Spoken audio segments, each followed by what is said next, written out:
This is the Publix Tailgate Show. JP Shadrick and Mike Dempsey will guide you through the next 2 hours with insight and analysis of your Jacksonville Jaguars. The Publix Tailgate Show is brought to you by Baptist Health, Farah and Farah, and by TIAA Bank. Let's get the tailgating started. Here are Mike Dempsey and JP Shadrick. Looking for a spark. That's the talk this week around the Jacksonville Jaguars as they try to find their footing early in the 2021 campaign. Today, another chance at home to get on track, but a challenging opponent. The 2-0 Arizona Cardinals and the 0-2 Jacksonville Jaguars kickoff at TIAA Bank Field, scheduled for 1 o'clock. And welcome into the Publix Tailgate Show. JP Shadrick with Mike Dempsey from the bank, and here we go, another home game. And this is quite a challenge today with one of the best offenses in the NFL coming to town. Yeah, Kyler Murray's off to an MVP-like start this year, and they like to spread them out four wide. Of course, the Jaguars have some injuries in the secondary, which does not bode well for that particular matchup, JP. But look, this is big boy football. Nobody's going to feel sorry for you. This is the kind of game you're going to need to hang some points out there because in today's NFL, it's just incredibly tough to shut down these high-powered offenses. Arizona is one of those teams. I'd be surprised if the Jags held them in the 20s today. You know, I think you got to go north of 30 points if you're going to get the W today. And the way it looked last week on offense, there needs to be some quick improvement. They had that early opening drive last week and then shut down offensively the rest of the day, and that can't happen on a day like today. I mean, 45 passing yards after that first drive for Trevor Lawrence, you just cannot have that. So you're absolutely right. That's got to get better. We've been calling for more in the running game. We'll find out today if they do that. They tilted the split in the backfield heavily in James Robinson's favor versus Carlos Hyde, but still very imbalanced between pass and run. And that was a game in which they were in it for a long time last week against the Denver Broncos, JP. So I think you got to run early so you don't fall in that big hole and hopefully have some success doing it, put some points up on the board that way as well. Game day weather is presented by roofclaim.com. Protection made simple. It is an absolutely picture-perfect day for football. 75 degrees currently, a high of 82 today. In Jacksonville, humidity at 68%. Bright Florida sunshine for the Cardinals and the Jaguars. Here are today's top stories, and we start with head coach Urban Meyer. Asked about making plays earlier this week, he went into a long thought about 3 things a team needs. Number one thing that I've always worry about is making sure we have a really good locker room.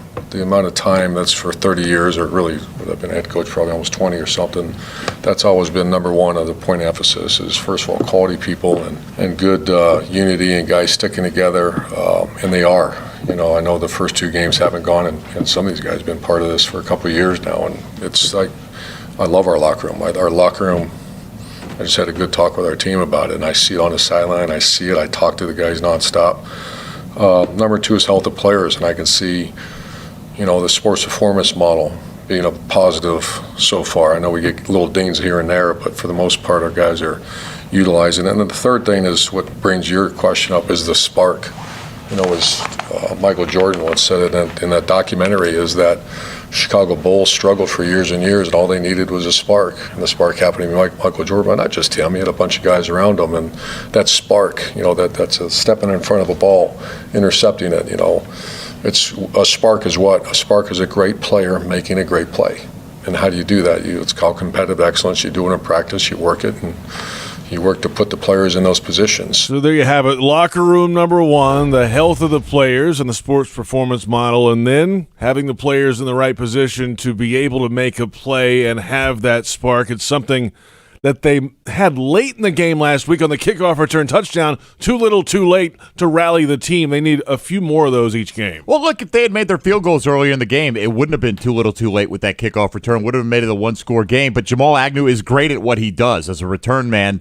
I'm glad Urban Meyer got to great players making great plays to give you that spark, because to me, all that stuff is good, but we've seen stories of disjointed locker rooms being overcome and, you know, all these other kind of touchy-feely things are great. You got to have the raw talent. You got to have the ability to line up and beat the man across from you. And we'll find out if the Jags have enough of that throughout the course of this season. Let's hear from Jaguars quarterback Trevor Lawrence, looking for a strong outing this week. 5 interceptions in 2 games, and the margin for error is thin in the NFL. I mean, everyone's just better, and it's especially like technique and fundamentally. Like the corners are so much better. There's not as much separation. Like you see, even the touchdown to Marv, like there wasn't a ton of separation.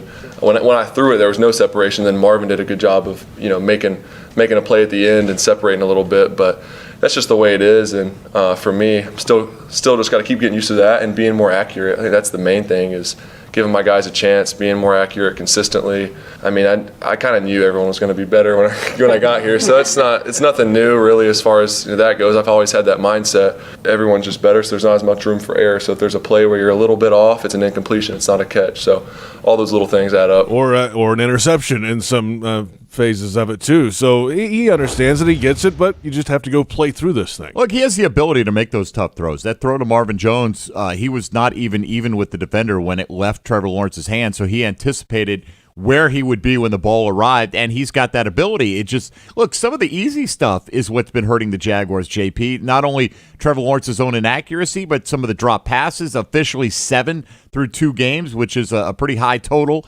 in terms of league leaders there. So make the simple plays. First of all, we know Trevor Lawrence has the ability to elevate, quote-unquote, above the X's and O's, but he is a rookie, and he's not going to be able to do that consistently down in, down out, drive in, drive out. So when those flashes come, if you can back them up with taking what's there, we've talked a lot about that recently. Does he take the checkdowns a little bit more frequently and just pick up some of those easier first downs? We'll find out if that's part of the maturation process today. Let's get to the balance of the offense this week in terms of play calling. Offensive coordinator Darrell Bevell asked about that this week, and he says it can be more than just runs versus passes. I mean, the game's changed a little bit, in terms of I do believe that the league is passing more. But with the inventing of, some of the college stuff coming up into the NFL with the RPOs and those kind of things, those are where you all of a sudden have a little bit more passes that skewed, where we will count those as runs. As long as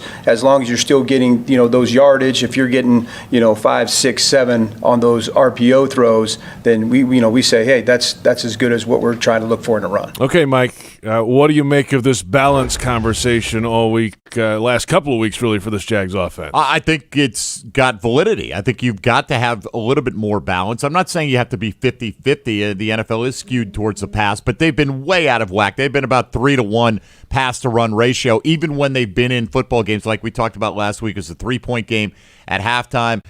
Not enough carries for a guy in James Robinson who produced 1,400 yards from scrimmage last year. So I don't disagree with Darrell Bevell. If you can get the ball out in the flats to James Robinson, is that as good as a run? Yeah, sure, it can be. Same with Laviska Shenault. They weren't very effective at that, though, last week. So no matter what they do, they've got to give those playmakers some opportunities to get some easy plays with the ball in their hands. James Robinson, easy thing to do is turn around, give it to him.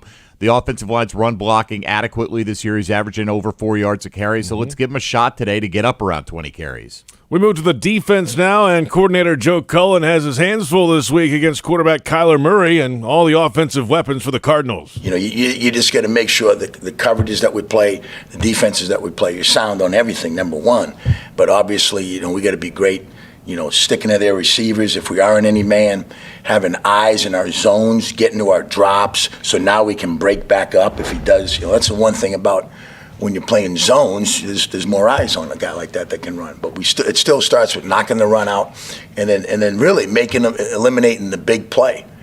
Sometimes when you make a team drive 10, 12, you don't like it, but they're bound to make a mistake, and that's what has shown up. Yeah, for Murray, we thought Tyrod Taylor was mobile and can get out of the pocket back in week 1. This guy takes it to a whole different level, and then if you're chasing a man down the field in man coverage, you're chasing the receiver, not looking at Kyler Murray, and he'll run for 30 on you. Yeah, he's particularly effective at that in the red zone. He runs for a lot of touchdowns from 20 yards and in.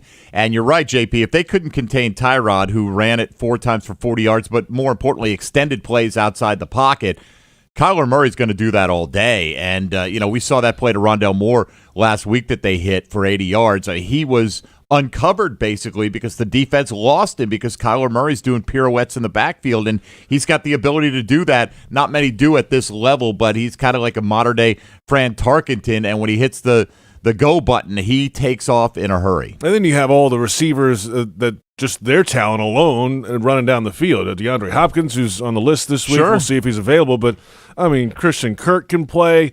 Rondale Moore does some pre-snap jet sweep pop pass things. A.J. Green, you may have heard Right. of. I mean, he's not maybe what he was 5 years ago, but still good enough if you're talking about a guy in 4 wide receiver sets. Plus, Chase Edmonds is a good receiver out of the backfield, so they have a lot of weapons. Safety Rashawn Jenkins hopes to be a part of the spark for the team on the defensive side today.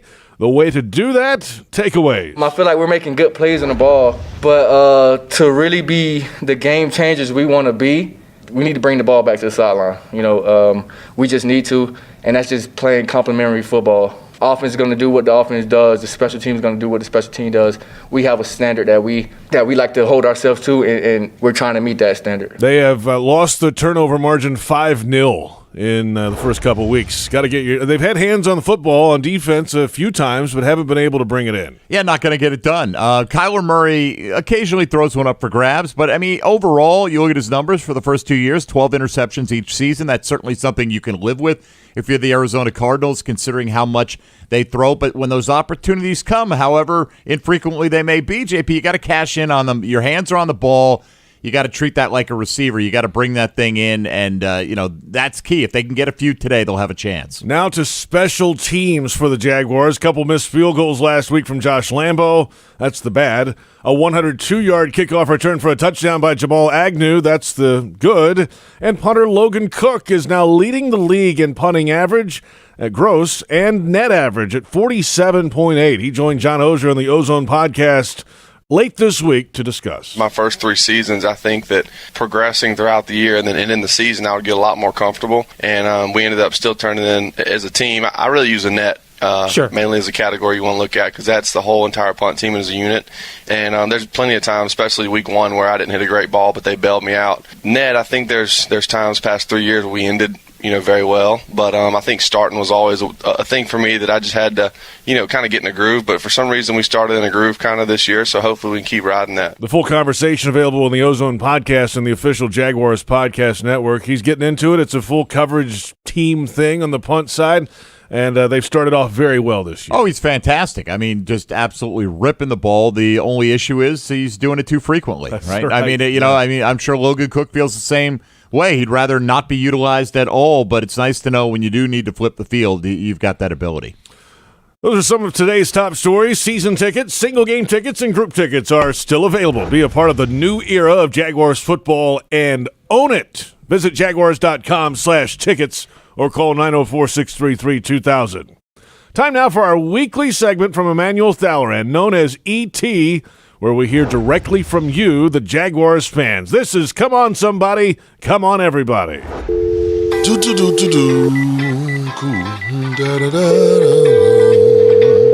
Good morning, Jacksonville, and welcome to another edition of Come On Somebody, Come On Everybody. First and foremost, I'd like to thank each and every one of you, because you can be anywhere in the world, but you're here with me, and I appreciate that. So, Jacksonville, I'm not about to sit and act like things are all good around here, because they ain't. Let's face it, we're 0-2, and we didn't get off to the start that we wanted. But the beautiful thing is, we're only 0-2. Still got 15 games to play.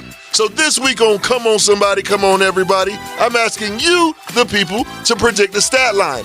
Offense, defense, special teams, whatever. Y'all know I'm a man's of the people, so I want to hear from you.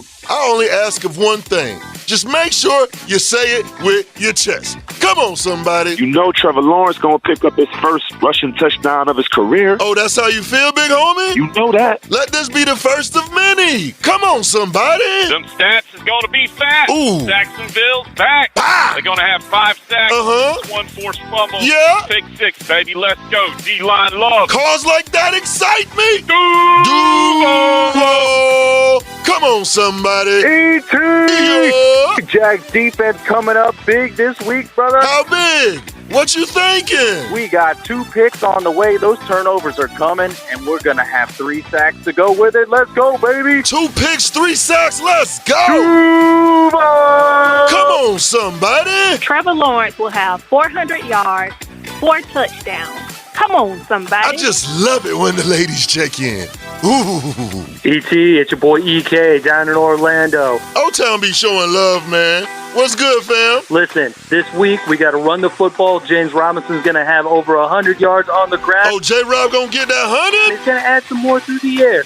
Pound the rock. Tote that pill. Make sure that we get turnovers. Take the ball. Win the game. Duval. Come on, somebody. Come on. I got the stat that you going to love. Oh, I like where this is going. 5 sacks on Kyler Murray, including a strip sack fumble. Ooh, a 5-piece and a strip sack? Scoop and score by Josh Allen sometime in the 3rd. Come on. That's going to change the game. And a scoop-de-doody by J Money? I like this stat. Best call of the day, man. Come on, somebody. Come on. I spoke too soon. That was the best call of the day. That baby got a bright future ahead of him. Stay strong, Jacksonville. Stay strong. Got to stay faithful. Stay strong. Hey, listen, this Sunday, Arizona Cardinals, y'all get ready. Y'all about to take this L. Y'all about to fire up out of here. Because Trevor Lawrence, this time, he changing up his hair.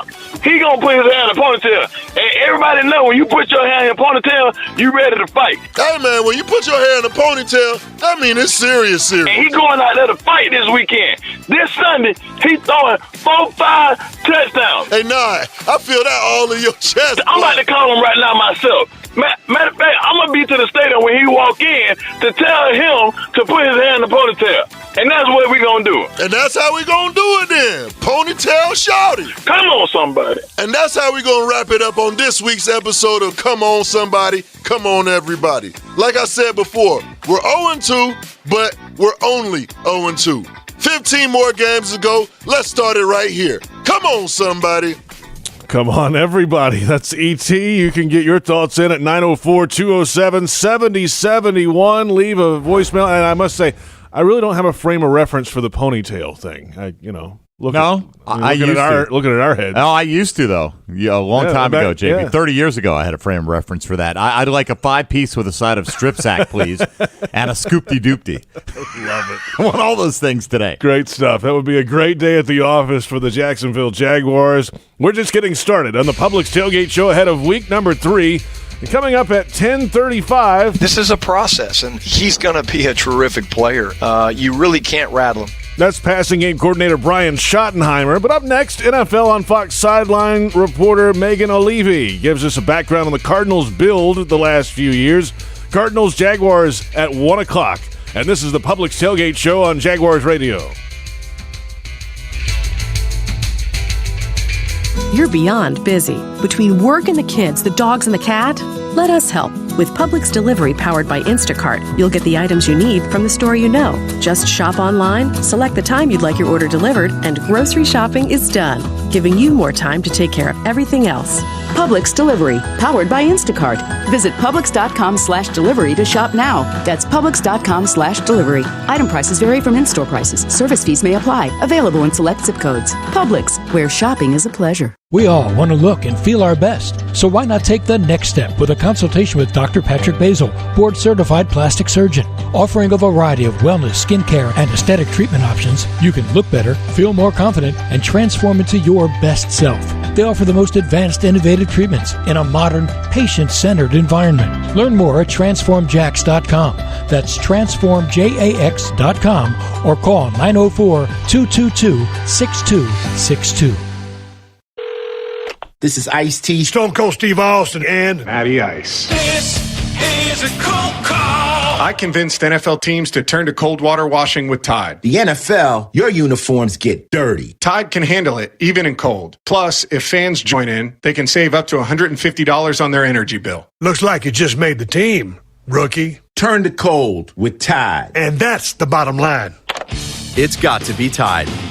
Energy savings based on average when switching from hot to cold and non-HE machines. Headquartered right here in Jacksonville, CSI Companies is one of the fastest-growing workforce solutions companies in the nation. As a proud partner of your Jacksonville Jaguars, CSI has the resources necessary to scale with any enterprise, yet they are small enough to maintain the agility, personal service, and remarkable experience they've become known for over the past 3 decades. This is your workforce and your business reimagined. Visit CSICompanies.com to learn more. The Dick's Wings and Grill family of restaurants is a proud sponsor of the Jacksonville Jaguars. They invite you to stop into one of their area neighborhood grills where you can count on fresh quality wings where you call the flavor. At Dick's Wings and Grill, their menu has a food and flavor for everyone in your group. If you prefer delivery or online ordering, just visit dickswingsandgrill.com. Every Dick's Wings and Grill is locally owned and operated. Dick's Wings and Grill, winging it since 1994. Your family isn't like anyone else's. Your home shouldn't be either. At Dreamfinders Homes, you can build the home of your dreams in one of their 30-plus communities in Northeast Florida. Choose from luxury single-family homes or maintenance-free townhomes from the 200s. Dreamfinders specializes in homes built to fit your lifestyle. To find out more, call 904-738-0165 or visit dreamfindershomes.com.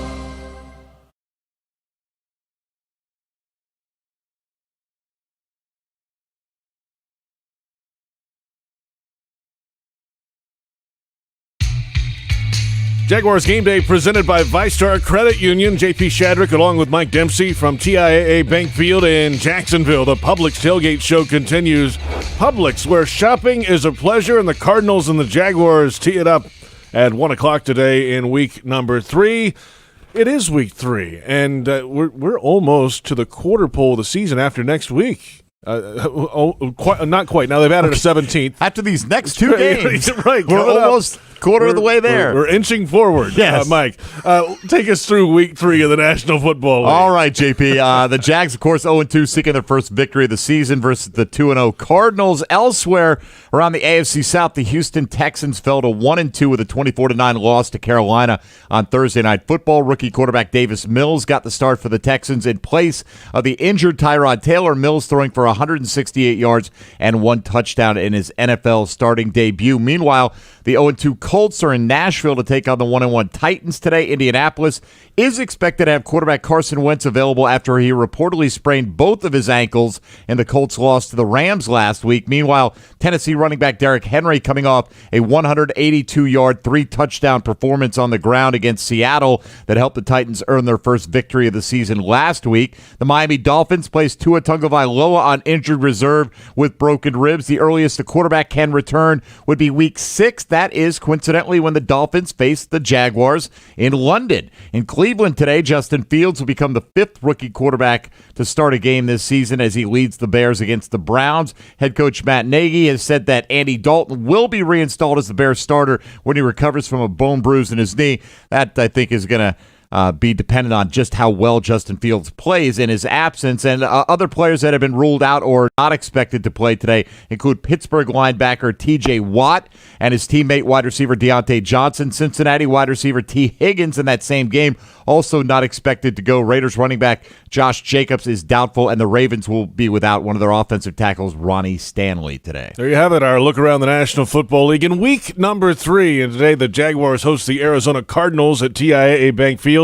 The NFL on Fox in town this week. Gus Johnson and Aqib Talib have the call in the booth. Megan Olivi is on the sidelines. She covered the UFC on Fox and their different entities for a long, long time, and now in season number 4 covering the National Football League.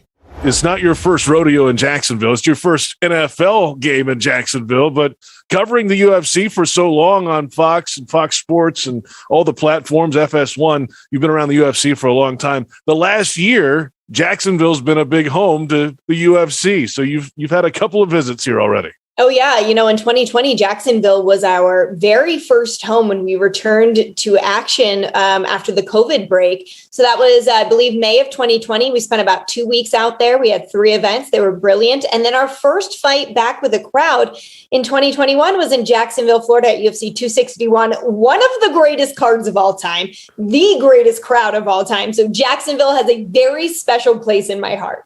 Yeah, and Jacksonville can certainly bring it for football games as well. Certainly when the football team's playing well. It's been a little bit of a rough patch early in this season, but there is hope around here, of course, Megan, when you have the number 1 overall pick and Trevor Lawrence. The statistics may not be there yet, but I just like hearing him talk every week. He understands certainly the role of a quarterback, but the role of a franchise quarterback and what that entails outside of the huddle too. And, just hearing him talk, that makes you feel good if you're a Jaguar fan in the years ahead. Yeah, absolutely. It seems like, although, he's probably not off to the start he had hoped or envisioned in his NFL career, that he also understands the moments, and it doesn't ever feel like he's letting those moments be too big for him. He at least has the understanding, maybe the gameplay isn't exactly what he wanted it to be, but mentally he is there. And I think that's really important and speaks a lot about his future, the Jags' future, of course.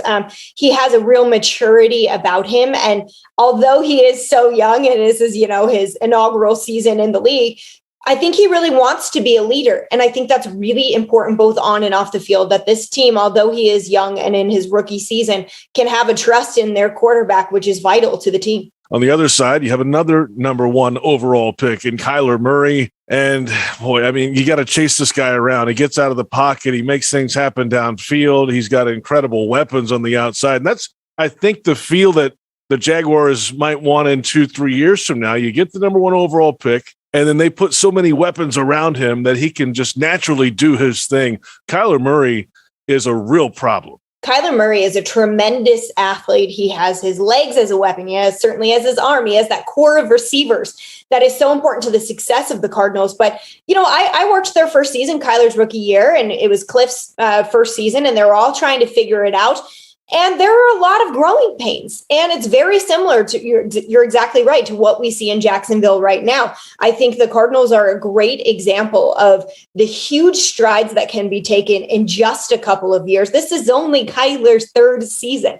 And look at what he is able to do in those first 2 games. I think the sky is really the limit. And I do think that there are a lot of similarities between not just the Jacksonville football team, but also what the sky and those limits might look like for Trevor Lawrence and what his future can be once he's able to figure out the timing of an NFL game, the speed at which the game is played, all of the different components that really come into this, the variables that you can't really practice for until you live them as an NFL quarterback. I do think that they could really follow in suit and be just like the Cardinals a few years down the road. Megan, how long did it take Cliff Kingsbury to figure out the NFL?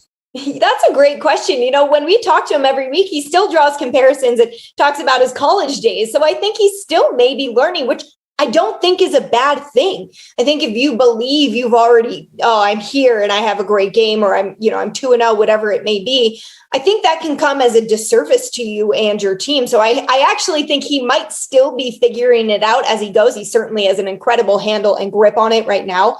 But I do think he's still trying to evolve his coaching style to make sure it's benefiting where the league is at, where his own team is at, and where his opponents are at. Megan Olivi is with us from NFL on Fox, has the sideline reporting duties for the Jaguars and the Cardinals. That's kind of the talk around Urban Meyer, of course. He's a 17-year head coach in college football, one of the greats of all time, then comes into the NFL. And I think he's been fantastic on the podium this whole offseason, and even now into the regular season. He's still trying to establish what a culture of excellence is in the NFL and dealing with different personalities. That could take a little bit as long as he just stays the course, right? Yeah, absolutely. And I think when you have someone like Urban who had the success on a monumental level on the college football field, I think that obviously means he has what it takes to be a good coach. I think it's just about learning processes, having the right people around him, compiling the right athletes that are going to succeed under his leadership. Because not every coach is for every player, and not every player is for every coach. So he's going to also need to figure that out. It might take a little while until they're able to mesh, but I think there's a lot of promise. You're right on what he's been saying on the podium, but also how players are reacting to what he's saying. I thought what Trevor spoke about this week was really important, how he is motivated by the words of Coach Meyer and how he really felt like it was what the team needed to hear. Coach is not giving up on them. He's saying, stay with us.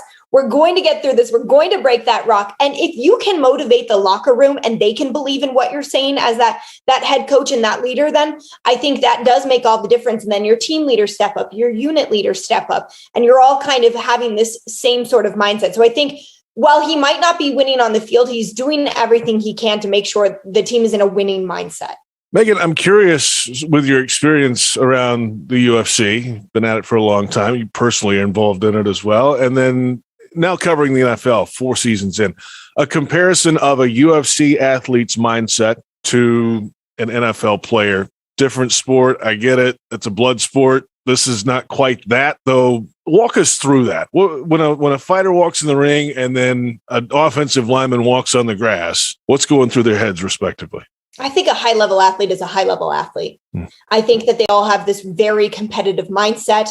They are goal-oriented. They are success-driven. I think the only difference really for a fighter is that that's an individual sport. Everything rests on your shoulders and your shoulders alone. You can have a day where you just don't feel like yourself and there's nobody there to pick up the slack for you. But I do think, there are similarities, although there are, several players on the field at any given time. It's also about you have to do your job well and not let your team down. You have to make sure you are playing to perfection so that those individuals can all add as a whole and lend itself to success for the team. So I just think, every time we do our weekly meetings with players and our weekly meetings with fighters, everybody is kind of the same. They're competitive. They want to have fun with what they do, but at all costs, they want to win. And I do think, at the end of the day, this is always what I've said, is that a high-level athlete is a high-level athlete for a reason. And I think that if they all sat down in a room, you would be surprised to see how many similarities there are with their mindsets and their level of preparation for whatever it may be. Megan Olivi, NFL on Fox, has the sidelines today, covers the UFC, all their worldwide events, and a great visit there with Megan today. Looking forward to their broadcast of this game. And it is an interesting comparison. The Cardinals build the last couple of years, college head coach coming in, number 1 overall pick quarterback. They've built and put some pieces around him on offense especially. And, hey, maybe that's the blueprint of sorts here. Well, I think the major difference is that when Cliff Kingsbury came in, it was to run his specific offensive system with a quarterback that he had worked with before, and he had that vision of how it could work at the NFL level.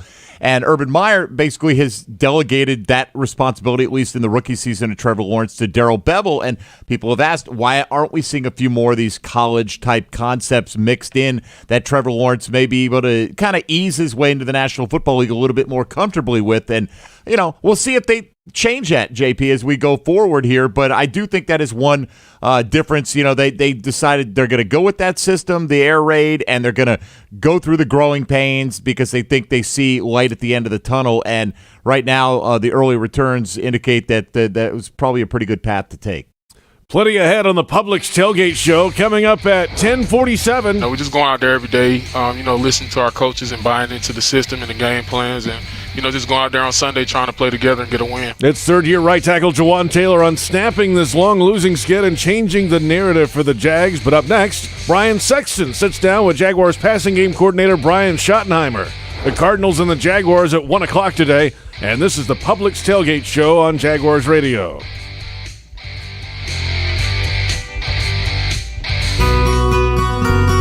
Why live with foot or ankle pain? If you have persistent pain, numbness, tingling, burning pain on the bottom of your foot, or swelling that doesn't improve with home treatment, it may be time to see Jacksonville Orthopedic Institute.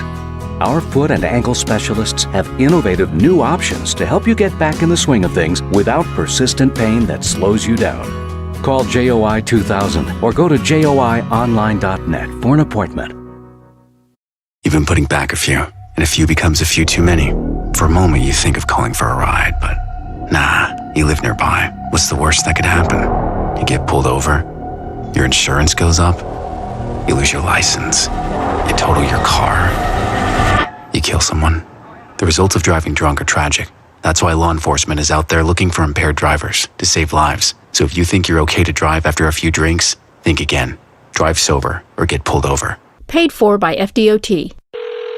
This is Ice-T, Stone Cold Steve Austin, and Matty Ice. This is a cold call. I convinced NFL teams to turn to cold water washing with Tide. The NFL, your uniforms get dirty. Tide can handle it, even in cold. Plus, if fans join in, they can save up to $150 on their energy bill. Looks like you just made the team, rookie. Turn to cold with Tide. And that's the bottom line. It's got to be Tide. Energy savings based on average when switching from hot to cold and non-HE machines. Nothing kicks off your game better than a handful of Georgia peanuts. Power packed with protein, essential nutrients, and great taste, Georgia peanuts are the MVP for affordability, sustainability, and nutrition. To score life's touchdowns with recipes and fun facts, check out GAPeanuts.com. The perfectly powerful peanut is brought to you by the family farmers of the Georgia Peanut Commission. Peanut! Get your peanut! The original Pizza Logs are a proud partner of the Jacksonville Jaguars and available at the stadium on game day. You'll find those delicious gourmet pizza egg rolls at concession stands, clubs, and suites. For all their products, be sure to check out pizzalogs.com and have them delivered right to your home. That's pizzalogs.com. Put down the burger, put down the dog. Pick up the original Pizza Log. There's only one. The original Pizza Log. Yeah. This is Chantel Chark, wife of DJ Chark. Enter for your chance to win a once-in-a-lifetime experience with the Jaguars. Imagine being selected as a Jaguar for the day with prizes including a behind-the-scenes tour of the stadium, a personalized Jaguars jersey, club-level tickets to a Jaguars home game, and more. Look for details at Publix, where you can pick up all your game day needs, including Tide, Bounty, and Crest. Tackle everything in one stop. Available at Publix, where shopping is a pleasure.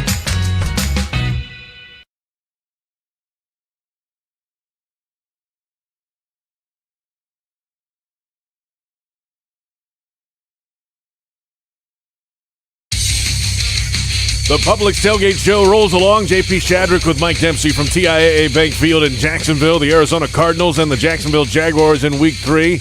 They'll tee it up at 1 o'clock today here at the bank. Check out the official Jaguars podcast network.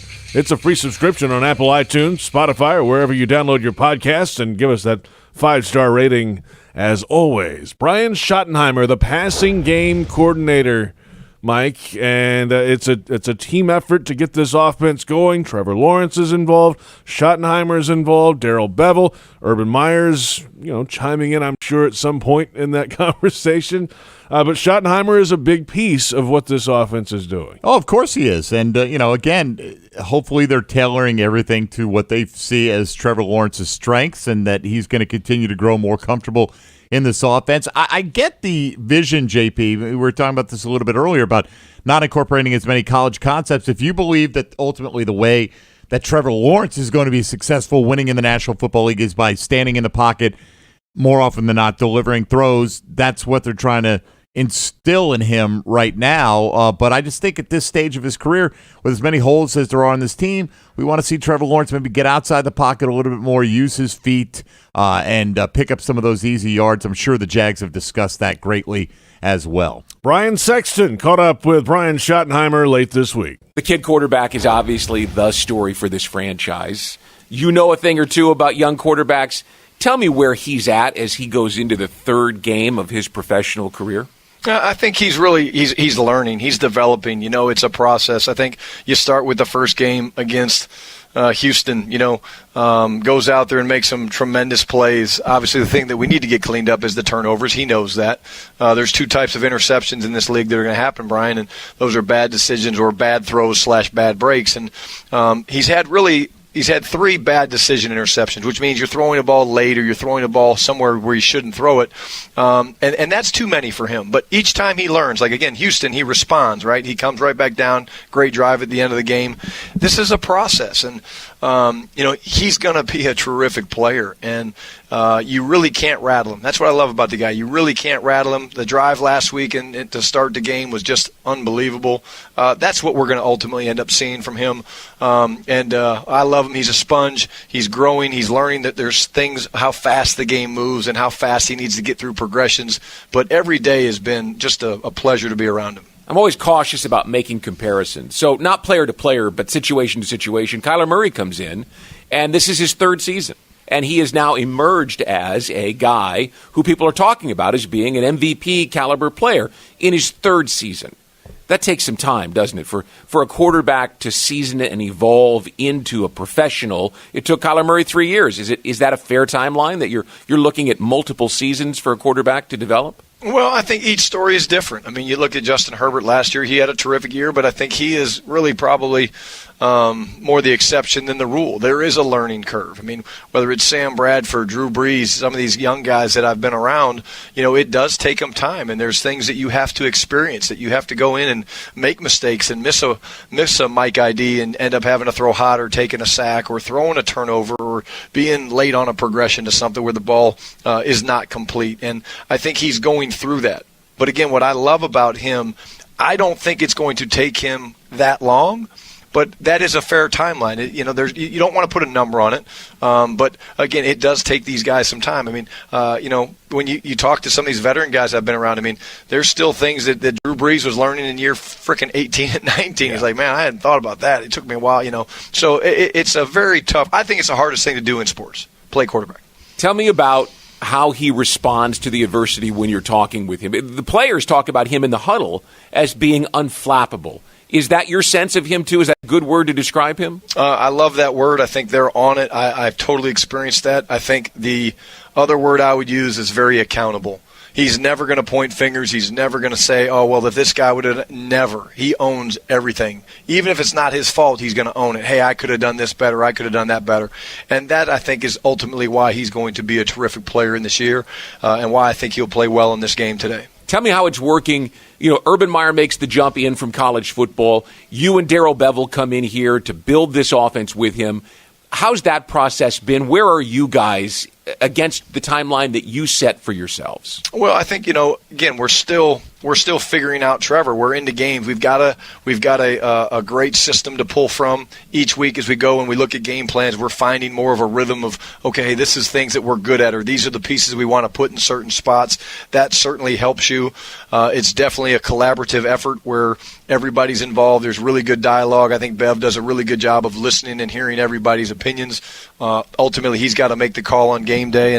But again, we're learning Trevor. We're learning our other players, and I think we're beginning to find our rhythm. Again, that takes a little bit of time as well, where you're trying to figure out, okay, who runs this route the best, or who runs this run the best, or hey, how can we build this where we can get a matchup with so and so on a certain defensive player, and it's been good. And again, I think we're excited to get into this game today and see how we perform against a really good defense with some premier playmakers. A few more questions with Brian Schottenheimer, Jaguars passing game coordinator. Since you bring that up, I think the offensive line around here has been much maligned in recent years.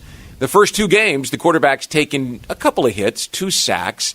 Tell me where you think that group is and how well, or if they need to play better. No, I think they're the leaders of this offense. I mean, anytime you look at an offensive unit, normally it's going to be driven by how the line plays, and we've got some grown men up there that take their job very, very seriously. You look at the job they did last week on arguably 2 of the better tandem defensive rush ends in the league with Vaughn and Chubb and those guys. I thought they did a really nice job. Certainly Cam and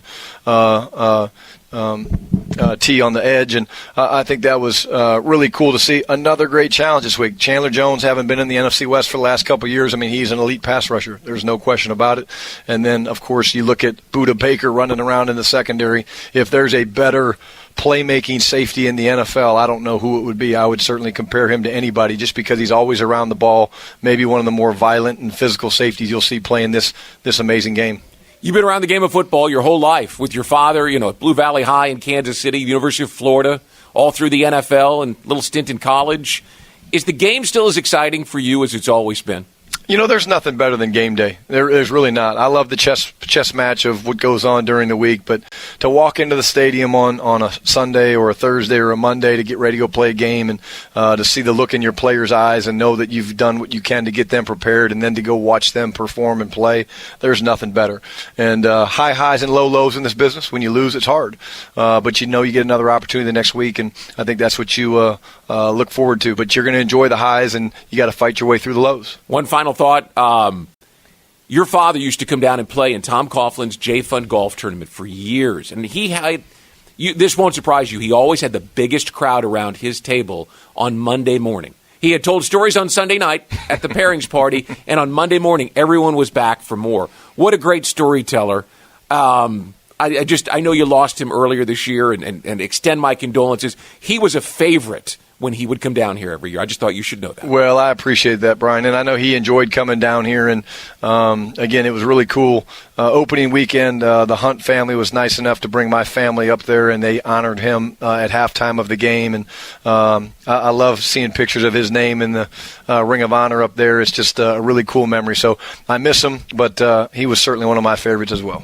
Brian Schottenheimer, thanks for a couple minutes of your time. Best of luck against the Cardinals today. Thanks, Brian. That's Brian Schottenheimer with Brian Sexton. And, the Schottenheimer family, a long time around the National Football League. Brian Schottenheimer grew up in this thing, so he gets it. Imagine once Marty Schottenheimer went 14-2, got fired, right? How many years contract extension would you get in Jacksonville if you went 14-2, 14-3? Write your own check. Yeah. Unbelievable. No, hey, but that's the way it is. But Brian Schottenheimer here now, and a long time as a coordinator around the NFL also, and the passing game coordinator for the Jaguars. If you're looking for the MVP of the truck game, then look no further than Ford F-150, loaded with impressive capability and designed to dominate work, play, and everything in between.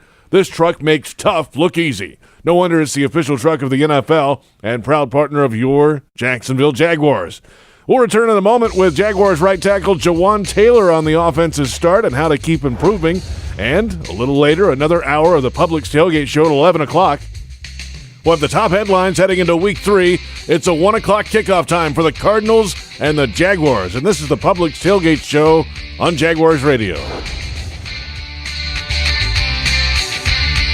You're beyond busy. Between work and the kids, the dogs and the cat, let us help. With Publix Delivery powered by Instacart, you'll get the items you need from the store you know. Just shop online, select the time you'd like your order delivered, and grocery shopping is done, giving you more time to take care of everything else. Publix Delivery, powered by Instacart. Visit Publix.com/delivery to shop now. That's Publix.com/delivery. Item prices vary from in-store prices. Service fees may apply. Available in select zip codes. Publix, where shopping is a pleasure. Kessler Creative, proud partner of the Jacksonville Jaguars, has been a leader in direct mail for over a decade. Using the latest technology, Kessler Creative can now reach your ideal audience even more effectively.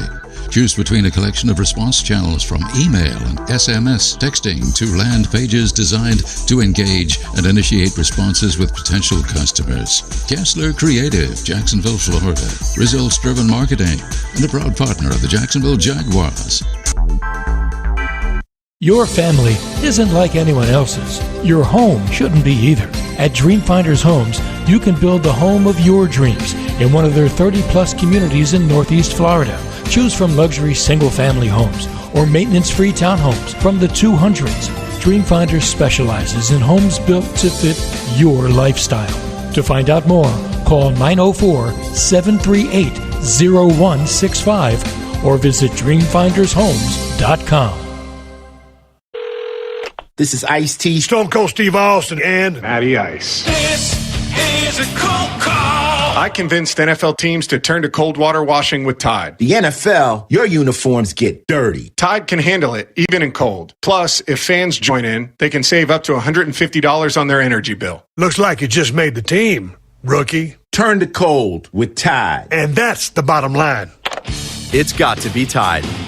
Energy savings based on average when switching from hot to cold and non-HE machines. When it comes to water, choose our team, the winning team. Choose CGC Water Treatment. CGC Water Treatment works, and it works for DG too, former Jags QB, David Garrard. If you're not filtering your water, you are the filter. Don't be the filter. Discover the Kinetico difference. Call CGC Water Treatment at 844-CGC-JAGS or visit cgcwater.com. CGC Water Treatment are proud partners of the Jacksonville Jaguars and your local independent Kinetico dealers. At Tropical Smoothie Cafe, one taste and you're feeling good now, smiling wider now, seeing brighter now, bucket dunking now, namasteing now, popping a wheelie now, living lighter now. You're on Tropic Time now. And on Mondays, try our Jaguars Duval Delight Smoothies for $2.99. And you're roaring louder now, end zone dancing now, sipping spirit now. You're on Tropic Time now at Tropical Smoothie Cafe.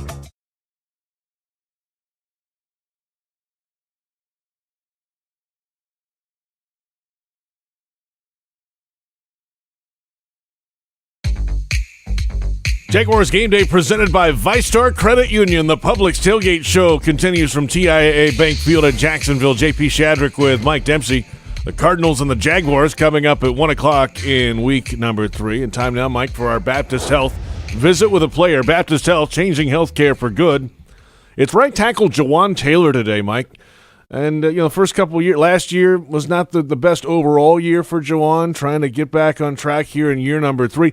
He's been out there every game. He's been available every game. Just need to continue to see some improvement from him and this group up front. I think we saw some last week, but that's got to not just be a one-week aberration. It's got to be a trend in the right direction, as he was left alone with Von Miller quite a bit last week, and it got praise. Von Miller had 1 sack in the game, but it's a guy can wreck an entire afternoon. So Jawaan Taylor and the offensive line in general did I thought a pretty good job last week. They ran for a decent yards per carry average, and for the most part, Trevor Lawrence didn't get hit a whole lot, that late hit notwithstanding last week. So let's hope that's a sign of things to come for Jawaan Taylor. Let's hear from the Jaguars right tackle. Right tackle Jawaan Taylor, entering year number 3, a couple weeks in, going into week number 3. It's always great to see you. How you feeling physically so far? I'm feeling pretty good, man. Coming out of camp and stuff, my body was a little beat up and bunged up, but just staying on my regimen. I always stay on to keep getting my body treated so I can feel good come Sunday. So just staying with my steady routine. That's it.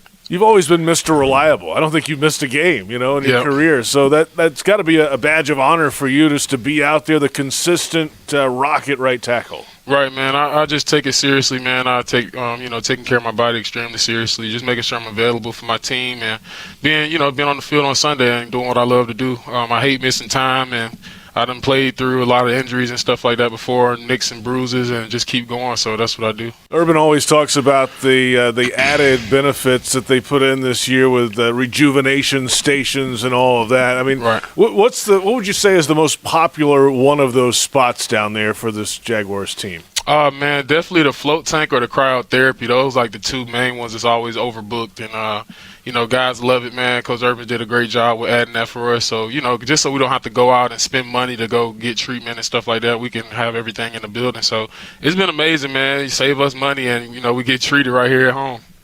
Jawaan Taylor with us, Jaguars right tackle. Urban Meyer always talks about it, and he's done it again this week. The most important thing for any team's success is the locker room and the close-knit aspect, the chemistry of players. So far, a couple weeks in, I know there hasn't been a winning result yet. That's going to come. This locker room, how close is this group in there? Oh, the locker room's amazing, man. They did a great job in free agency and in the draft, bringing good guys in. And, the guys that was on the team last year, they're still here. It's just always great having us all here together. And, we all built great relationships. We all trust one another. We play for one another. So, it feels like a big brotherhood here, and it's amazing. Jawaan, you've been around here for now going into year number 3. This is a long losing skid for this organization, 2 to start this season. Right. How frustrating is that for you? It's just frustrating, man. We all want to win. We all working hard. We busting our butt. We had one of the hardest camps in the NFL this year. So, we're just trying to reap the benefits of all the hard work. And, we're just going out there every day, listening to our coaches and buying into the system and the game plans. And, just going out there on Sunday trying to play together and get a win. All right, let's take us through the quarterback room now. Trevor Lawrence in the huddle with you guys. He's now going into his 3rd career start. What's it like with Trevor around, and what have you done to maybe make him more comfortable? Oh, man, amazing guy, high energy. Ever since he's came in, each and every day he's just been getting better. And he's a young guy, but he's just, growing every single practice, every single game. And, he has a lot of potential. He's very talented. And, he has a lot of, he's just a great leader so far, being in the huddle and calling plays and different things like that. He's very confident in what he does, and we believe in him, believe in everything he does, so we're just backing him up 100%. Okay, Jawaan, let's talk about your matchup this week at right tackle against the Arizona Cardinals. You got a couple of salty vets over there that can get after it, right? Yeah. J.J. Watt, Chandler Jones, they've been at this for a long time. Let's start with J.J. I mean, you've seen him obviously in the division in Houston. Right. Getting a little bit older now, but don't let let the age fool Right. you. He can come play. Well, what's the thing you have to remember the most when you line up against Watt? High energy, high effort player. He's a bigger body end, but he's going to go hard. He's great in the run game as well. He easily can get off blocks and different things like that, create tackle for losses, and we all know he can do as a rusher. So I've went against him, I think, about 5 or 6 times now in my career, and it's been great going against him. How about Chandler Jones, another guy who's been around here for a long time? He had a big week 1, at least statistically.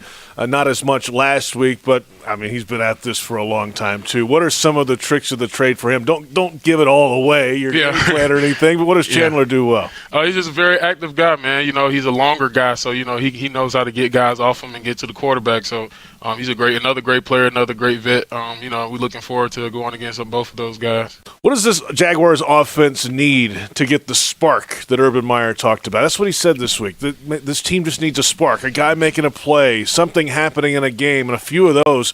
What does this offense need to get jump-started? I just feel like it all comes down to mindset and execution. Those are the main 2 things. I feel like that's all we need to get the spark. We have the talent, we have the coaches, we have everything we need. Just have to be a mindset switch, and everybody just has to execute and do their job. Not worry about the other guy, and I can't worry about the defensive line. The defensive line can't worry about what I'm doing. We all just do our job and collectively, just get a win. Let's get it this Sunday. How about that? That's it, right. TIAA Bank Field. Good talking to you as always. Have a good one. You too.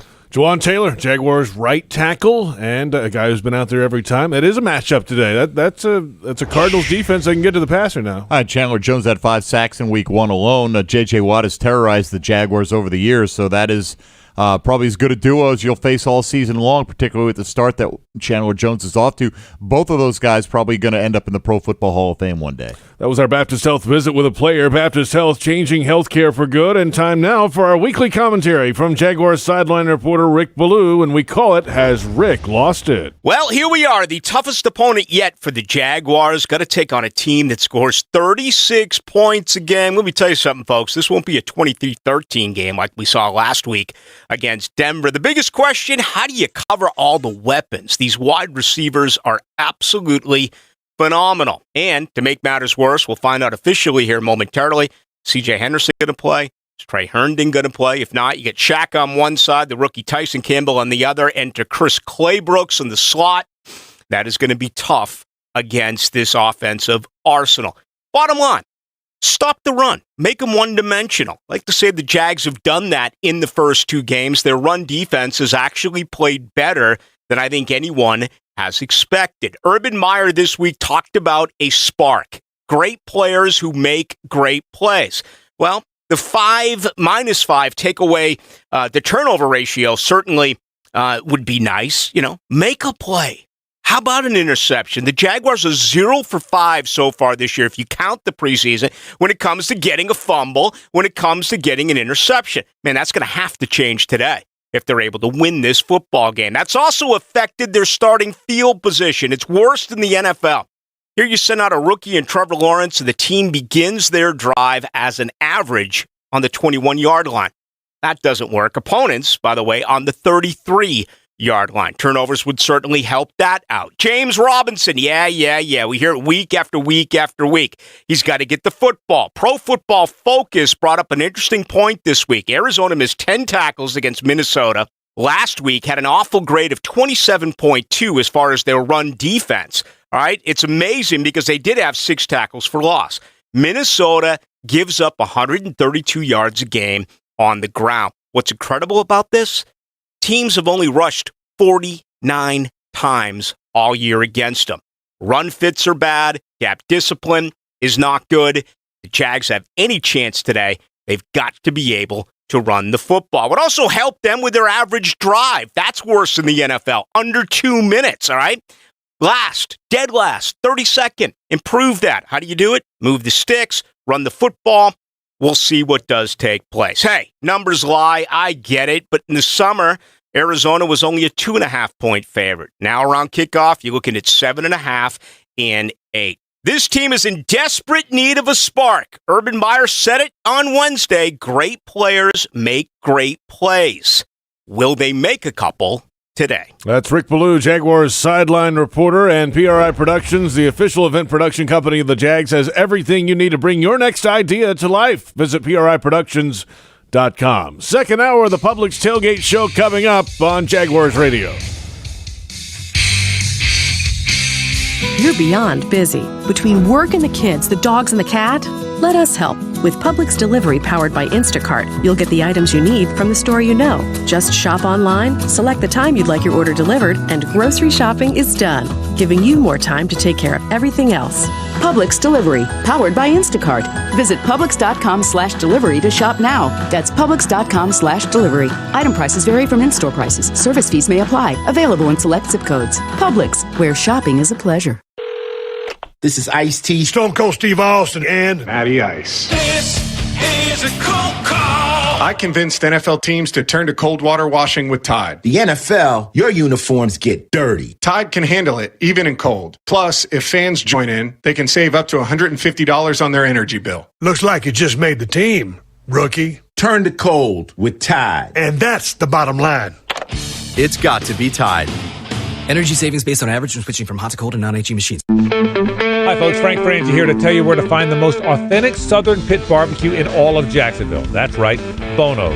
For 72 years, Bono's has been smoking real pit barbecue right here on the First Coast.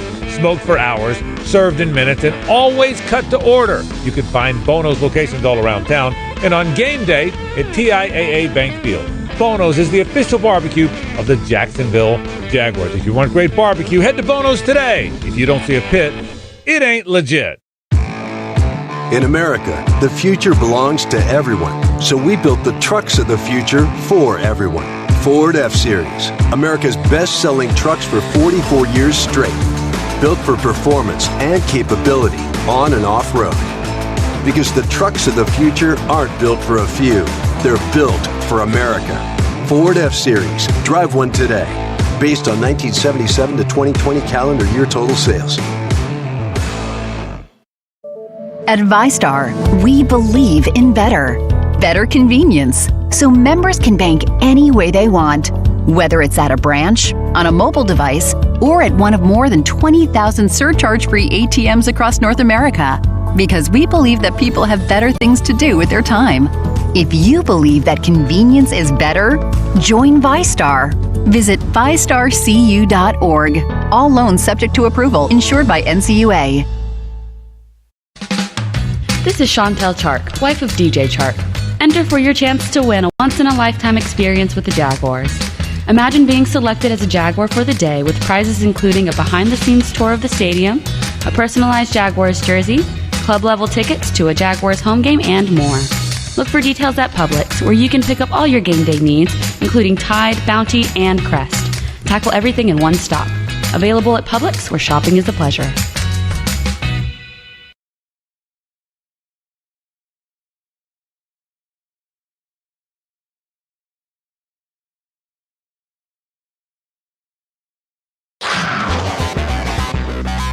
The Publix Tailgate Show continues right now. Hour 2 of the Publix Tailgate Show and Jaguars Game Day is presented by ViStar Credit Union. The Cardinals and the Jaguars coming up in Week 3, 1 o'clock kickoff time.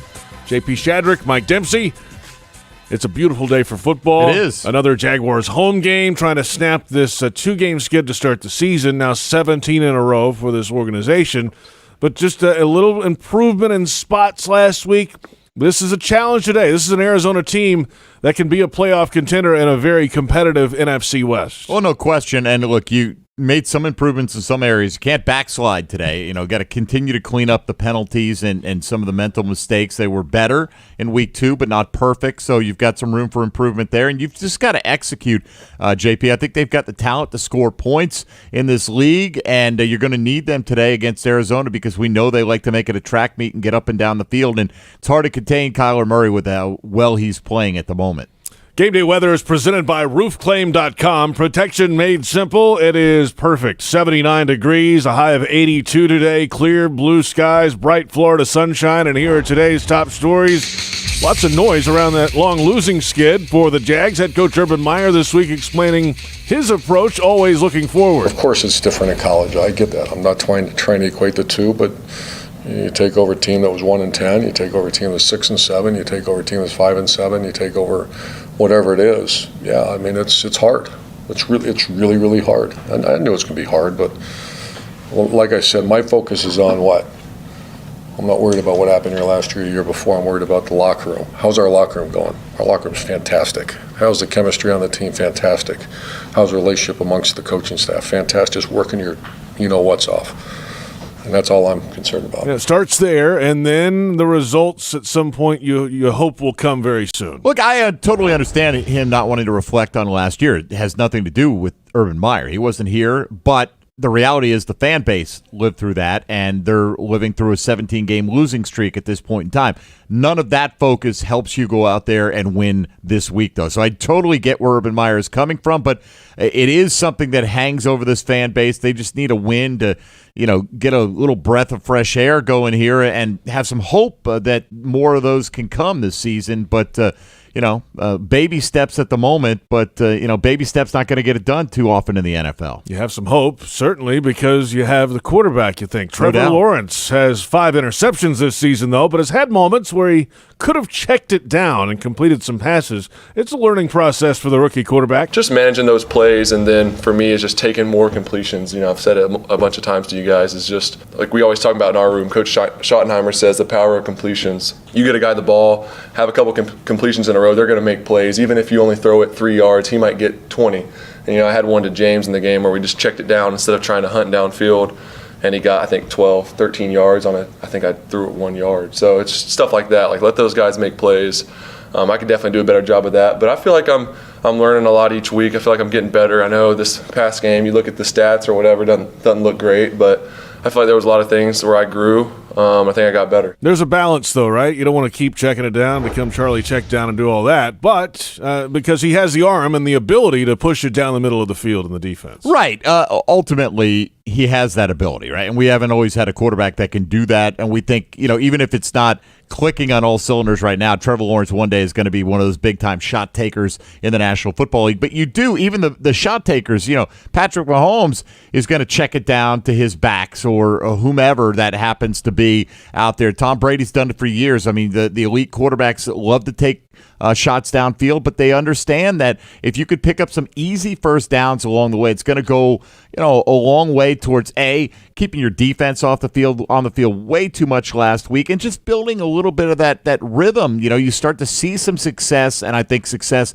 breeds success. So we'll see if Trevor Lawrence has learned a little bit of that lesson this week. On the defensive side, a challenge facing Kyler Murray and a dynamic Cardinals offense. Safety Rayshon Jenkins this week on what the former number 1 overall pick Kyler Murray can do. He's definitely different, more so of what the QBs are going to, nowadays in the NFL, those more just scramble guys who can make plays outside of the pocket as well and downfield. So it's going to be a great challenge because you have a guy like that back there, so you have to account for him, and then you have to account for their receiving core across the board, which is just filled with talent and, in my opinion, and speed. So this is where we're professionals, so I'm excited for the challenge. I'm always excited for a big challenge like this, a new challenge like this. Yeah, and it is a challenge today. A lot of talent out there on the outside, but and some shuffling cornerbacks, it feels like, could be the case today. We'll find out officially at 11:30, the inactives today, but some guys coming and going in the secondary for the Jaguars this week. Yeah, C.J. Henderson and Trey Herndon, even if they play, are not going to be 100%, and this is a team that wants to go 4 wide against you quite frequently and is capable of doing that because they're pretty deep, and even if DeAndre Hopkins is not 100%, we know he's one of the best receivers in the league, and not only do you have to deal with his ability to get separation, you have to deal with his ability to subtly master the art of pushing off, as he's quite frankly the best receiver in the league when it comes to that, and he is so good at it because a lot of guys push off, but they don't do it as subtly as he does, and he's been able to master that practically to where he doesn't get many flags thrown in his direction. There you have it, some of today's top stories. Well, one of the storylines this week is the Jaguars looking for a spark, and somebody that brings a spark to this show every Sunday is Jaguars analyst, NFL Network analyst Bucky Brooks, joining us now from Los Angeles, California. Bucky, good morning. Rise and shine. What's up, guys? How we doing? We're ready. We're ready for week 3, the Cardinals and the Jags. It's a losing skid that continues, but there were moments last week where the opening drive of the game, they go right down the field, 11 plays, 83 yards, touchdown. What a throw! What a feeling! They didn't have that feeling the rest of the day. How do you maintain that throughout 60 minutes?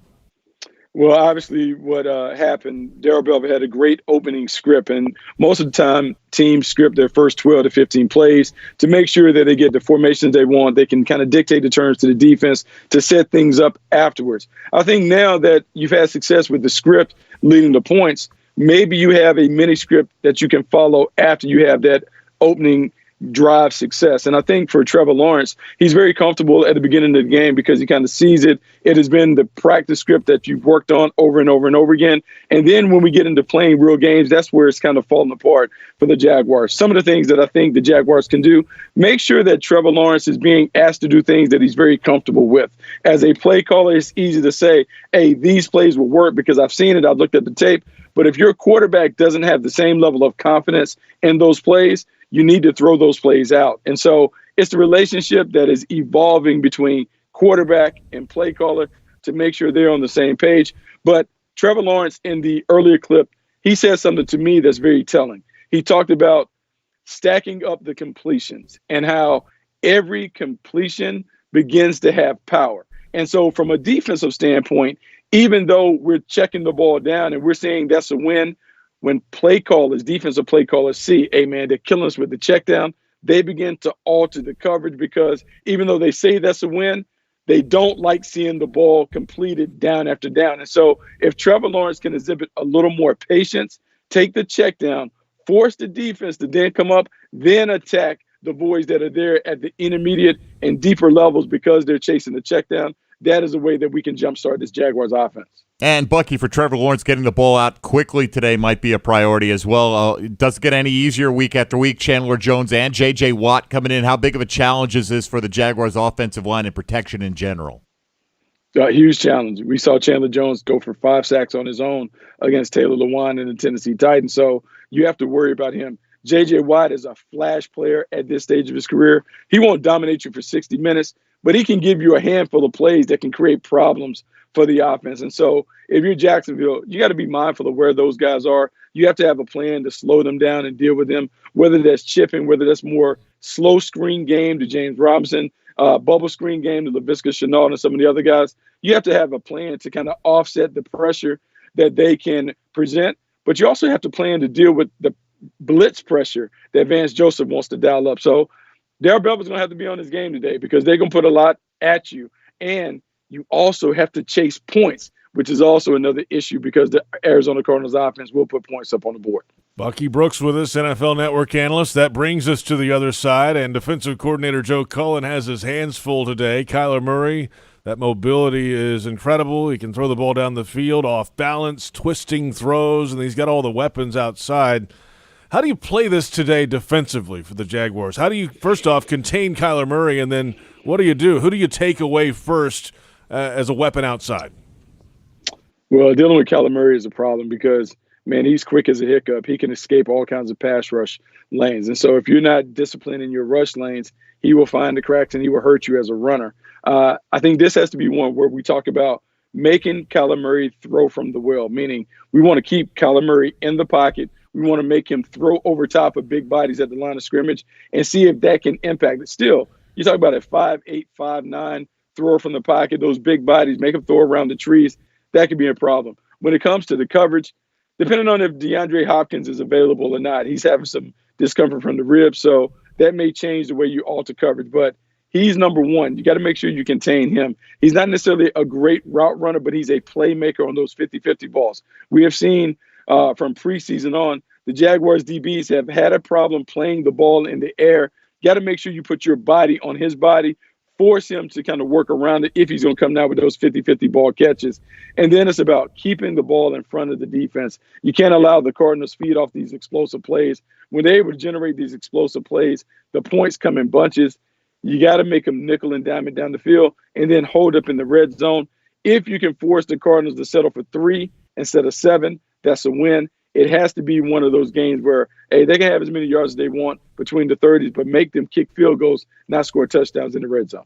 Speaking of kicking field goals, Bucky, Josh Lambo 0 for 3 to start the season, and kickers are always under pressure in the National Football League, but this is a guy on a team that doesn't have a lot of margin for error, so, how imperative is it for Lambo to get off to a good start in that department, at least today? Look, I know Coach Meyer has been very supportive of Lambo despite his struggles, but he has to be able to knock the kicks down, because for a team that is really struggling to score points, if your place kicker cannot boot it through on those that we're counting on, meaning 40 yards in, those need to be automatic. If Lambo is having a problem converting those, it makes it so hard for an offense that's struggling. So, look, I would say that he needs to be on notice. If he can't consistently kick and make the kicks, you got to find somebody who can. And so that's just the reality of the NFL. If your place kicker is having an issue, you need to find someone who can knock him down. Bucky Brooks from Los Angeles, California. We will talk to you again in Scoreboard Show, and we'll take some calls, hopefully after a Jaguars win today, Buck. Hey, man, we got to go get them. Let's go. Let's go. Yes, that's Bucky Brooks, NFL Network analyst. Daly's Play schedule coming up. AJR, October 1st. Brothers Osborne, October 2nd. Suicide Boys, October 3rd. And tickets available at dailysplace.com. Then the Furyk Foundation concert, October 5th, featuring Darius Rucker. Tickets at FurykandFriends.com. We're back in a moment with First Rounds on Us.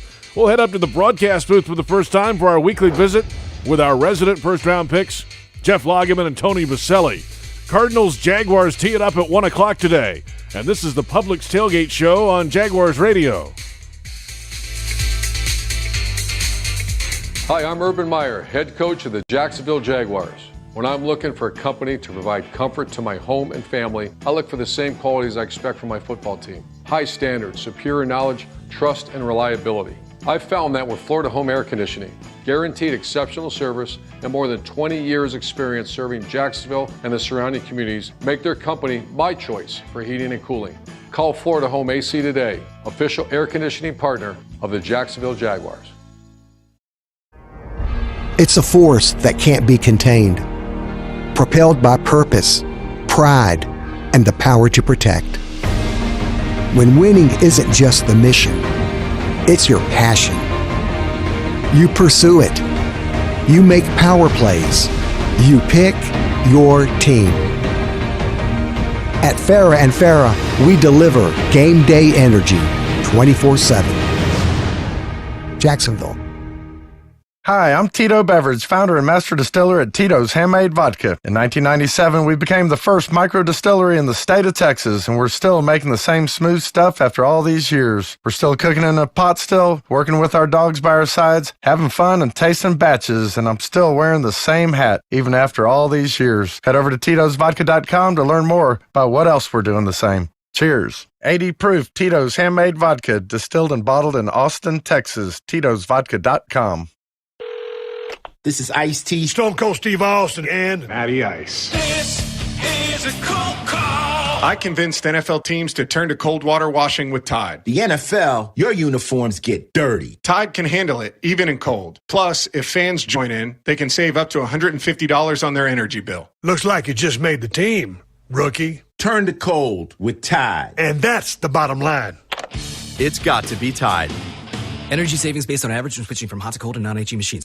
Hey, Jags fans, did you know you can ride your bike to every Jaguars home game at TIAA Bank Field and valet park it for free? That's right. Stop by our bicycle check-in tent, sponsored by Alert Today Florida, near Gate 1 at TIAA Bank Field. An on-duty ZenCog bike professional will park your bike and ensure it's secured during the game. When the game's over, return your claim ticket and pick up your bike. For cycling safety tips, visit alerttodayflorida.com. Remember, Alert Today, alive tomorrow, because safety doesn't happen by accident. At Tropical Smoothie Cafe, one taste and you're feeling good now, smiling wider now, seeing brighter now, bucket dunking now, namasteing now, popping a wheelie now, living lighter now. You're on Tropic Time now. And on Mondays, try our Jaguars Duval Delight Smoothies for $2.99. And you're roaring louder now, end zone dancing now, sipping spirit now. You're on Tropic Time now at Tropical Smoothie Cafe.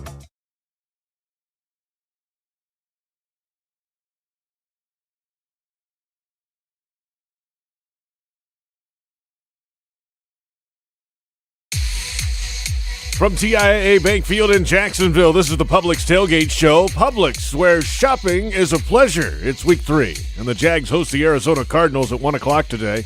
Time now for first rounds on us. New York Jets, first round choice. Jeff Lageman. Jacksonville Jaguars have selected tackle Southern California, Tony Baselli. Time to welcome in our resident first-round picks in the broadcast booth here at the bank, Jeff Lageman and Tony Baselli. Good morning to you, gentlemen. Good morning, JP. I got to say and give a big shout-out to Publix because, last week we got subs up here in the booth, and then this week we got the ultimate subs from the Publix Deli. And I got to say that I have seen something that I have never seen before, JP. Yes. And What's Mike. that? What's that? Baselli not only made his sandwich because we have all the fixings to go on it, okay, like tomatoes and green peppers and onions and banana peppers and pickles, et cetera, right? Baselli not only made his sandwich custom to go, but then consumed it in 5 minutes. Walked in the door literally at, 15 after. We're going on the air, or 13 after. We're going on the air at 18 after. He made it and ate it in 5 minutes. Just wait until lunch. We'll do it again. Oh my God. Well, there's a couple things there, JP. One, Logman challenged me. He didn't think I could do it. I just said, hey, we're on the air in like 4 minutes. And next thing I know, he's licking his fingers. Wow. Second, it's a pub sub, which are outstanding. Some of my favorite bread known to mankind. Oh, that bread was so good. And so, Publix, challenged by Logman, there's no chance I wasn't Anyway, making it just had to throw that out there because, wow. You got to be impressed by that. You got to be impressed by Kyler Murray and this Cardinals offense, too, guys. What are you more concerned about? Murray getting out or covering all of the weapons on the outside? Both, but it starts with Murray. I mean, you watch the tape of the first 2 games, and I watched this morning I watched the Minnesota game, and, he throws a couple picks, bad decisions, but what he is able to do to buy time and to move around and the way he scrambles, when he runs, it's not just that he's fast, he's quick, he's elusive, and he has a rocket arm. He's a problem. And if you allow him to extend plays, he will find his weapons down the field. And, Jeff, I don't know about you, but one of the most impressive guys I saw in that Cardinals receiving corps was the rookie, Rondell Moore. He's really good. My goodness gracious. Yeah, Rondell Moore actually leads the league in yards of separation He's unreal. per catch, which is amazing. And an NFL stat came out, and I think it's like 6.7 yards of separation, which is crazy, which made me think of I'd love to be able to see what the Jaguars' numbers are on that, and I'm going to do a little investigating, see if I can find that out.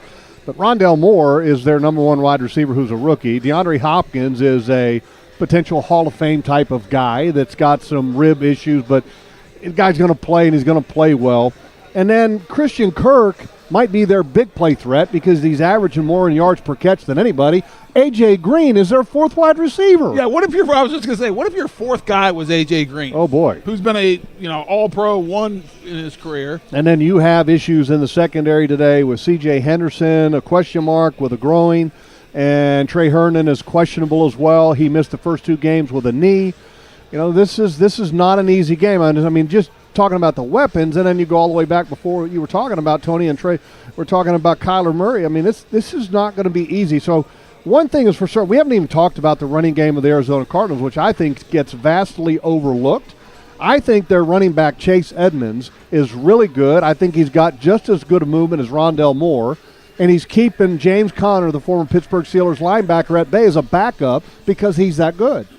They have two number 1 backs in my book because I agree with you. I think Chase Edmonds is quick, very elusive, and I thought James Conner looked good in last week in the game. And he's a power back, and he has a little bit of shake to him as well. So, long story short, this is the biggest challenge that this team has faced overall because we haven't even talked about Chandler Jones and what he's doing this year so far. And J.J. Watt, not the same guy, but still a good player. But this is the biggest challenge this team's faced. And defensively, it's a team that's given up over 292 yards a game facing Tyrod Taylor, not known for his passing proficiency, good player, and Teddy Bridgewater, not known as a big play threat. And now they're playing the Arizona Cardinals, who, by the way, have put up over 30 in both games. Kyler Murray is explosive, and we just went through the weapons. It's going to be a tough matchup and a big challenge for the Jaguars today. One thing for certain, JP and Mike, you better win the turnover differential if you're going to expect to have a chance in today's game. One thing that could help on both fronts, both slowing down that pass rush and keeping Kyler Murray, frankly, off the field, is effectively running the ball, guys. And we talked a lot about that last week. Didn't get the ratio we thought we'd get. How imperative is it today to get James Robinson off to a hot start and stay with him? Well, how imperative is you to consume water to survive and live? Very imperative. It doesn't work without it. That's how important this is. We've said it from the beginning. Jeff and I have talked about it week 1. We talked about it week 2. James Robinson has to touch the ball. The offense has to run through James Robinson. He needs not 25 touches today. He needs 25 carries, and then whatever catches he has is a bonus if they want to have a chance to win this game. And by running him, you're playing great defense. What I mean by that is that if you're able to put some drives together and run the football, you're going to eat up some clock, and you're going to keep Kyler Murray and that explosive offense on the sideline. And that may be your best defense in today's ballgame. Now, can they do it? I don't know. I think it's a great challenge because here's the reality. The Arizona Cardinals got some good players on defense. They have high-level players on all 3 levels. Huda Baker is as good of a safety as there is in the National Football League. Isaiah Simmons, who played at Clemson with Trevor Lawrence, really good linebacker. Zaven Collins might be better, their first-round draft pick out of Tulsa. Big dude. And then you add in Chandler Jones, who is an absolute freak athletically. He does things that you just don't see in normal people. How about how long he is, too? Yeah, and he's kind of, seriously, when you watch the film on him, guys, I mean, he does things athletically that just other people can't do. He does things that Von Miller can't do. You know who he reminds me of a little bit of is, Arizona Cardinal defensive end. Illinois came out same year as Kevin Hardy. You know what I'm talking about. Played for the Arizona Cardinals. Yep, Simeon Rice. Thank you, JP. I just blanked. He reminds me a little of Simeon Rice, a little more athletic. Better. He's better, but you know how that length, how Simeon was so long and he'd one-arm you and keep you away from him and never could get your hands on him. That's the type of player he is, but I agree with you, better athletically. Yeah, and J.J. Watt, a lot of people want to maybe build him up in today's game and talk about him like he's a force. I'm here to tell you, and I'm not trying to. He's a solid player. He's a solid player right now. He is not the J.J. Watt of old, and I think at times he's not even solid because he guesses and he jumps in gaps that he doesn't belong in. He tries to be the J.J. Watt of old, and he can't recover. He can't, and he hurts his team because he's out of position. And I think that's where he's at. And so I'm not overly concerned about J.J. Watt unless he guesses correctly on a play or two. All right, guys, time now for UF Health Finding Solutions. Visit ufhealthjax.org. And we're going to the special teams today. A couple of positive things on special teams. Logan Cook leads the league in gross average and net average so far through 2 weeks. Kickoff return for a touchdown last week by Jamal Agnew. Those are all positives, of course. But the field goal kicking has been a negative. 0 for 3 for Josh Lambo. How do you get him on track, guys? Well, first of all, he's 0 for 3, and the Jaguars are the only team in the National Football League that don't have a field goal made this year. And the reality also is that he has misses of 55, 52, and 48.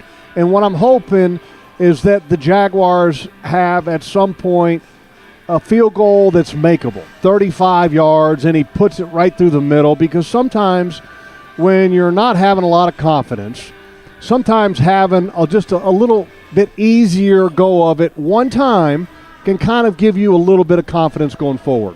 So I'm hoping that the first field goal try that he has is in the 30s and not in the 50s. Well, what you're describing there, Jeff's a little bit, and everyone, you guys all watch basketball, it's when a great shooter is off. Like, give him an easy look, give him a layup, give him a free throw, let him see the ball go through the basket to get that feeling. I think that's what Josh Lambo needs. He just needs to see it go through the uprights, and I think he'll get right back on track. And going back to the kickoff return with Agnew last week, if I'm the Jaguars, I tell Agnew to return everything.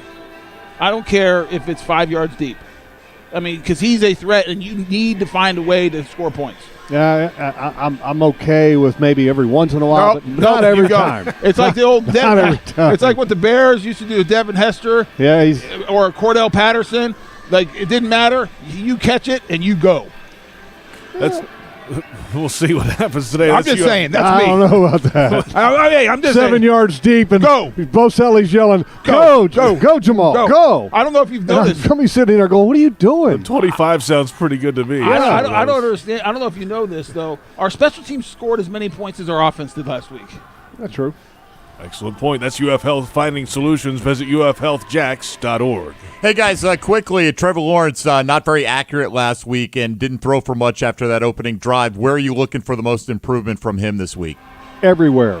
I mean, really everywhere. I mean, he's doing a lot of the things that you really like as far as standing in the pocket, keeping his eyes down the field, but his accuracy was off last week. His decision-making was a little bit off last week. All of it has to be better. And the one thing I don't want to see today out of him, and he talked about it this week, about maybe running more. Look, I'm all about him running, maybe a couple times a game when there's absolutely no other option and he can protect himself. But the one thing I don't want him to do is to overreact and all of a sudden think that he needs to become a runner and then expose himself to injury. That's the one thing I don't want to see today. So I might go a little bit different there, Jeff, than you. I actually think Darrell Bevel needs to design – they need to call zone read. They need to go out of the shotgun, out of the spread, and let him keep the ball in some of those zone reads. Let him be an athlete. Let him get in a rhythm.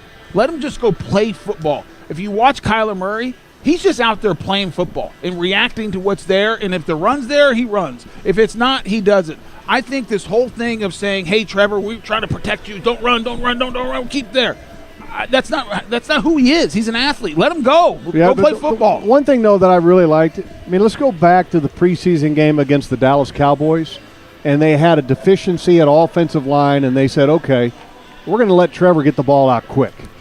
And it was nice. I mean, bam, Jeff, bam, bam, he was bam, bam. He was playing against a bunch of accountants in the preseason. There's a bunch of accountants that aren't even playing in the NFL today. I know all that, but it just felt better when he was a little bit more up-tempo and had a little bit of a sense of urgency. I like the up-tempo. I like that. You got to let him go. Go let him play. I mean, watch Kyler Murray, who, by the way, was the first overall pick. They let him go play football. He runs around and he makes plays. Let Trevor Lawrence do that. Do not put handcuffs on him. I think it's hurting him. One thing I will say, we're talking about Trevor Lawrence, and and everybody's got an opinion what the solution is. The one thing is, I have supreme confidence he's going to be just fine. No matter what he decides to do, I believe that this young man is going to find greatness. Yes, and it's a matter of how long it takes.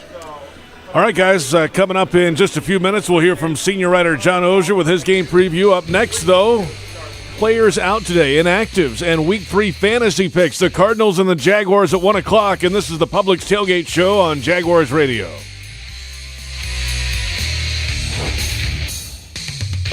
Some things make a house your home.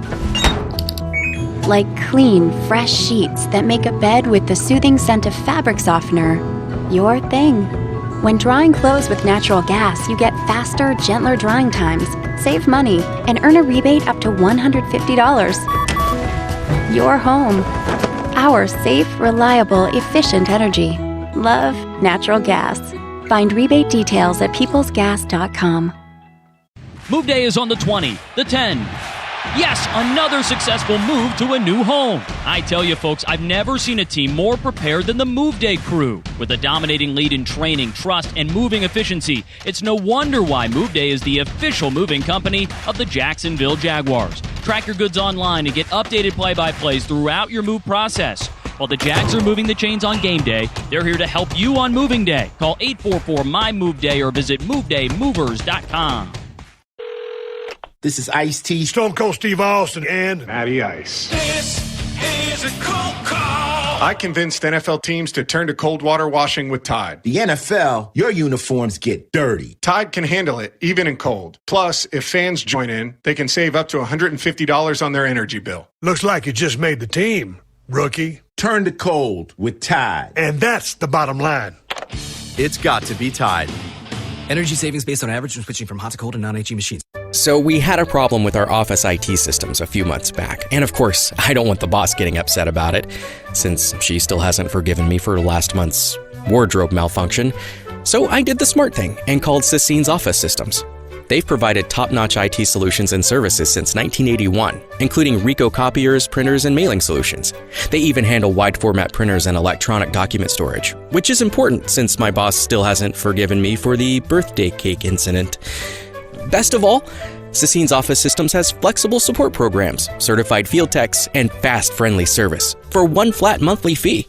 And saving money is always a good thing, especially since my boss still hasn't forgiven me for my parachute pants presentation. I was actually wearing parachute pants. Trust Sassine's Office Systems to handle your IT equipment and office systems, including Ricoh-connected copiers and printers. Learn more at sassines.com. That's SISSINES.com. If something's been hurting, aching, or bothering you, don't ignore it any longer. It's time to take care of your health again. It's time to make an appointment with a Baptist Health primary care doctor or specialist. Call 904-202-4U to schedule a virtual visit or see a doctor in person at a Baptist Health location. The time for better health is here. Call 904-202-4YOU or visit getbetterjacks.com.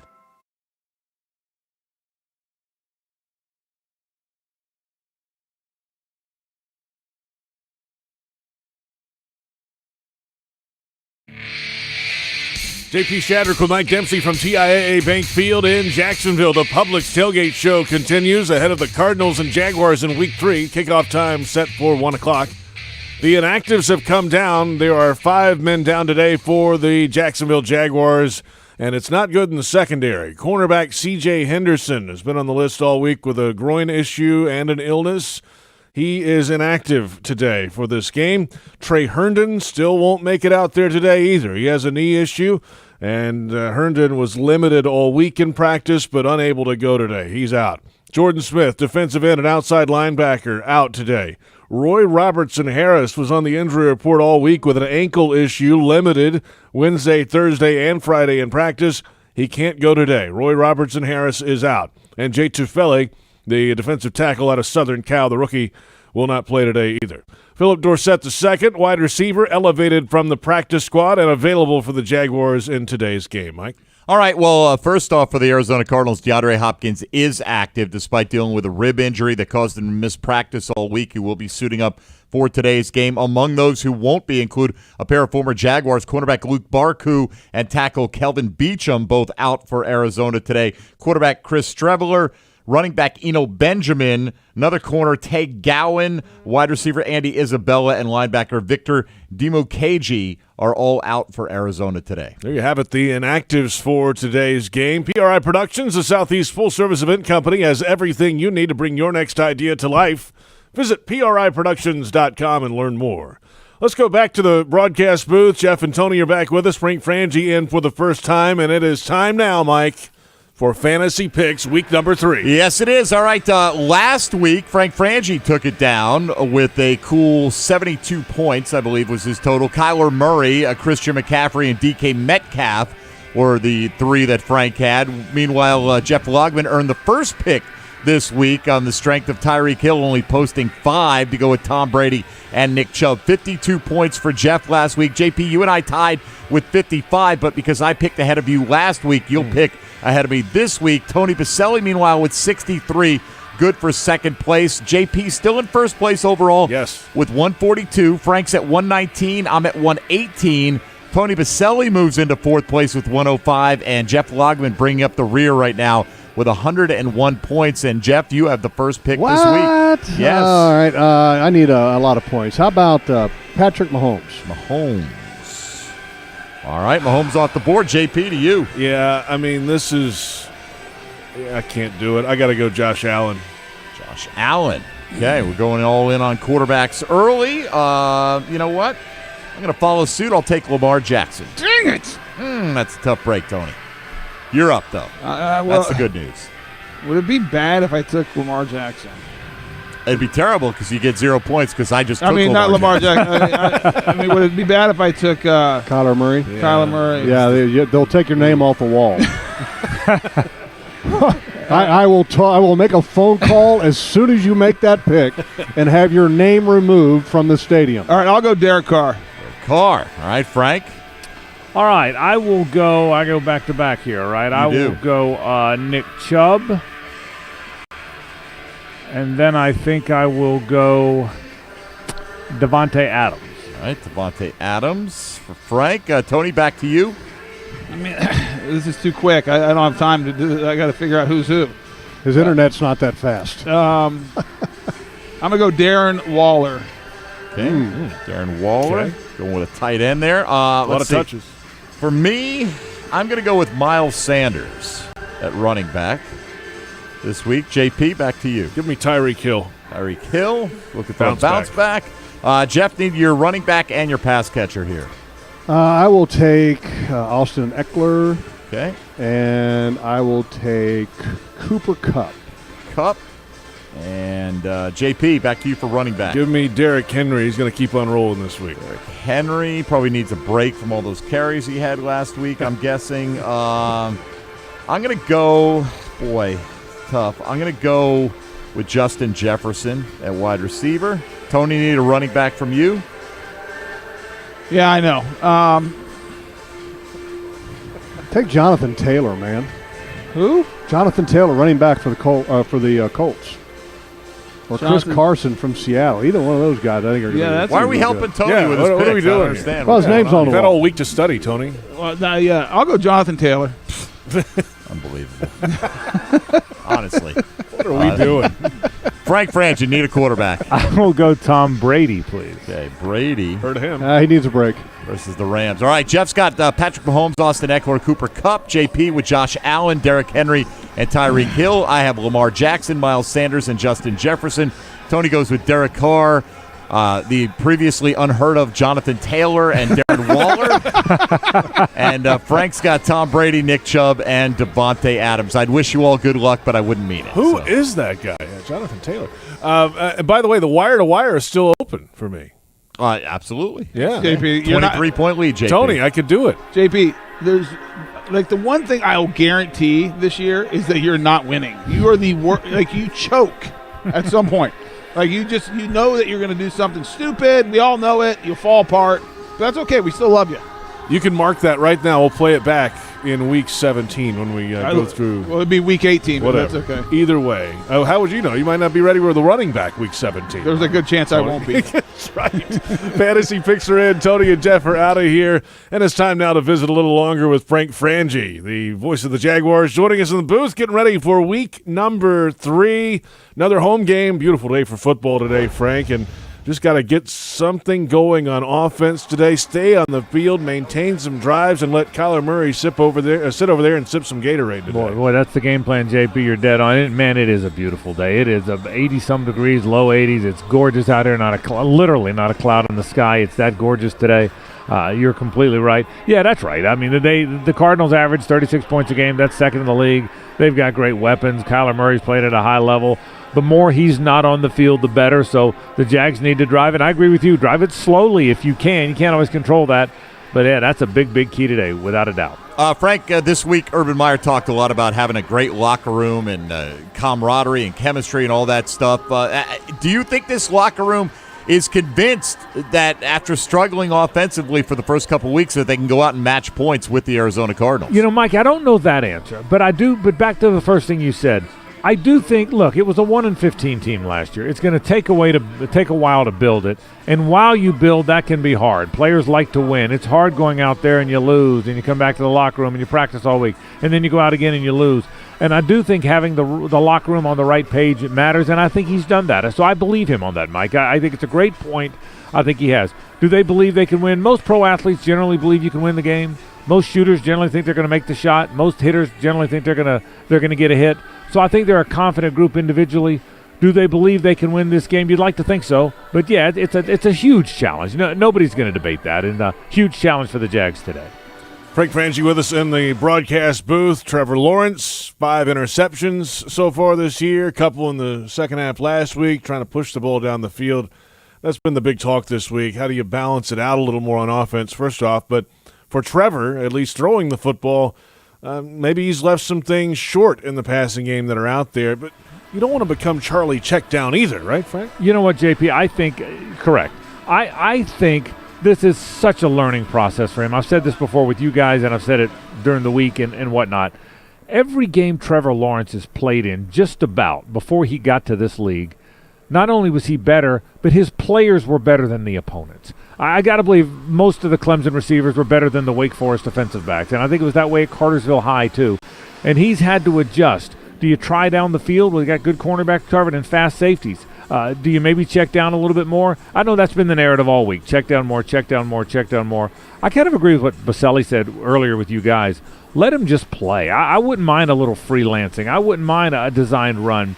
Let him get loose and free and easy a little bit. I think that's the big part of this. Because, JP, I think this is the whole thing, this whole season is a learning experience for him. And you can see him learning the whole time. And I think he's going to be a quick study. But you see him learning every time he runs out there. I really believe that. And, Frank, look, we all know Trevor Lawrence needs to play better, and we think he will ultimately. But he needs help from DJ Chark and Laviska Shenault. Chark's only caught 4 of the 16 targets he's had this year, and Shenault had 7 last week for negative yardage at the end of the day. So these guys, it seems like, need to step up in a big way and help out the quarterback. You know, my call in the game, I got the ball, right? But Jeff and Tony will watch downfield, and you guys can watch downfield. People in the stands can watch downfield. I don't see who's open or not, but I don't get the sense he's missing open guys. You know, I don't get the sense that those guys are winning on a regular basis. I think you're right, man. Chark and Shenault have to win some. He needs some easy throws. Now, usually that means checkdowns or short throws, but it's okay if a guy's running wide open every now and then, too. I agree with you. The receivers, we had high expectations for this receiving group coming into the year. They have to play better, and they have to play well in this game. Frank, there has been some issues in the secondary this week in terms of injuries. Trey Herndon still hasn't seen the field yet. He won't today. C.J. Henderson is out this week. It feels like a big week for Tyson Campbell, the rookie out of Georgia, to step up. And really this whole secondary against the weaponry for the Arizona Cardinals, this is a big ask today. Boy, pregame, that couldn't feel any worse, could it, JP, if we're being honest? Two of your key guys that you thought would be part of your coverage, C.J. Henderson, you expected to be a starter. Trey Henderson, at worst, the backup nickel, if not the nickel, both out. It's a young, other than Shaq Griffin, it's a young secondary, and Rayshon Jenkins, it's a young secondary against a team that can't wait to start firing at you. That's the biggest challenge of the day. Can you keep from getting gutted down the field, big plays down the field? Just stay in the game, man. Just get it to the third quarter where you're in the game. Maybe the Cardinals lose a little confidence. Here's what you don't want to be if you're 2-0 and you feel like this is your year. You don't want to be the team that loses to the struggling team. And if it's close in the third quarter, maybe the Cardinals start feeling that a little bit and feeling this heat a little bit.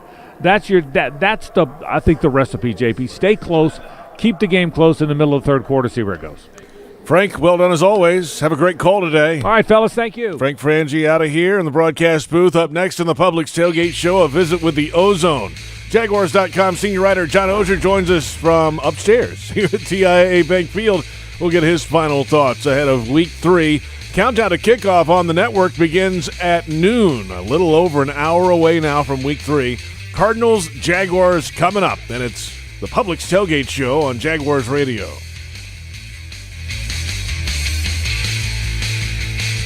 Committed to the team. Committed to the mission. At Navy Mutual, we're committed to providing high-quality life insurance to members of the military and their families.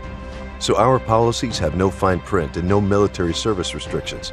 We don't work on commission. We're nonprofit, so we pass the savings along to our members. Because at Navy Mutual, our highest commitment is to you. Visit NavyMutual.org. Navy Mutual, insuring those who serve. Hi, folks. Frank Frangie here to tell you where to find the most authentic Southern Pit barbecue in all of Jacksonville. That's right, Bono's. For 72 years, Bono's has been smoking real pit barbecue right here on the First Coast. Smoked for hours, served in minutes, and always cut to order. You can find Bono's locations all around town and on game day at TIAA Bank Field. Bono's is the official barbecue of the Jacksonville Jaguars. If you want great barbecue, head to Bono's today. If you don't see a pit, it ain't legit. We paid how much for those lessons? Shh, she's doing great. Oh yeah, totally. Can you pass me a Pepsi Zero Sugar? Great job, honey! Oh, look at that. That's not the end. No way. Now it's time for the encore. You know what? You're right. 5 times? Not enough times. For everyone who traded in rock concerts for their kids' recitals, you've compromised enough. Pepsi Zero Sugar. That's what I like. In America, the future belongs to everyone. So we built the trucks of the future for everyone. Ford F-Series, America's best-selling trucks for 44 years straight. Built for performance and capability on and off-road. Because the trucks of the future aren't built for a few. They're built for America. Ford F-Series. Drive one today. Based on 1977 to 2020 calendar year total sales. This is Ice-T, Stone Cold Steve Austin, and Matty Ice. This is a cold call. I convinced NFL teams to turn to cold water washing with Tide. The NFL, your uniforms get dirty. Tide can handle it, even in cold. Plus, if fans join in, they can save up to $150 on their energy bill. Looks like you just made the team, rookie. Turn to cold with Tide. And that's the bottom line. It's got to be Tide. Energy savings based on average when switching from hot to cold and non-HE machines. At ViStar, we believe in better. And that means treating people better with friendly, personal service that's kept our members happy since 1952. A smile and personal greeting when you enter the branch, an online or phone chat for those quick questions, and a call center that's open every day. If you believe that great service is better, join ViStar. Visit ViStarCU.org. All loans subject to approval, insured by NCUA.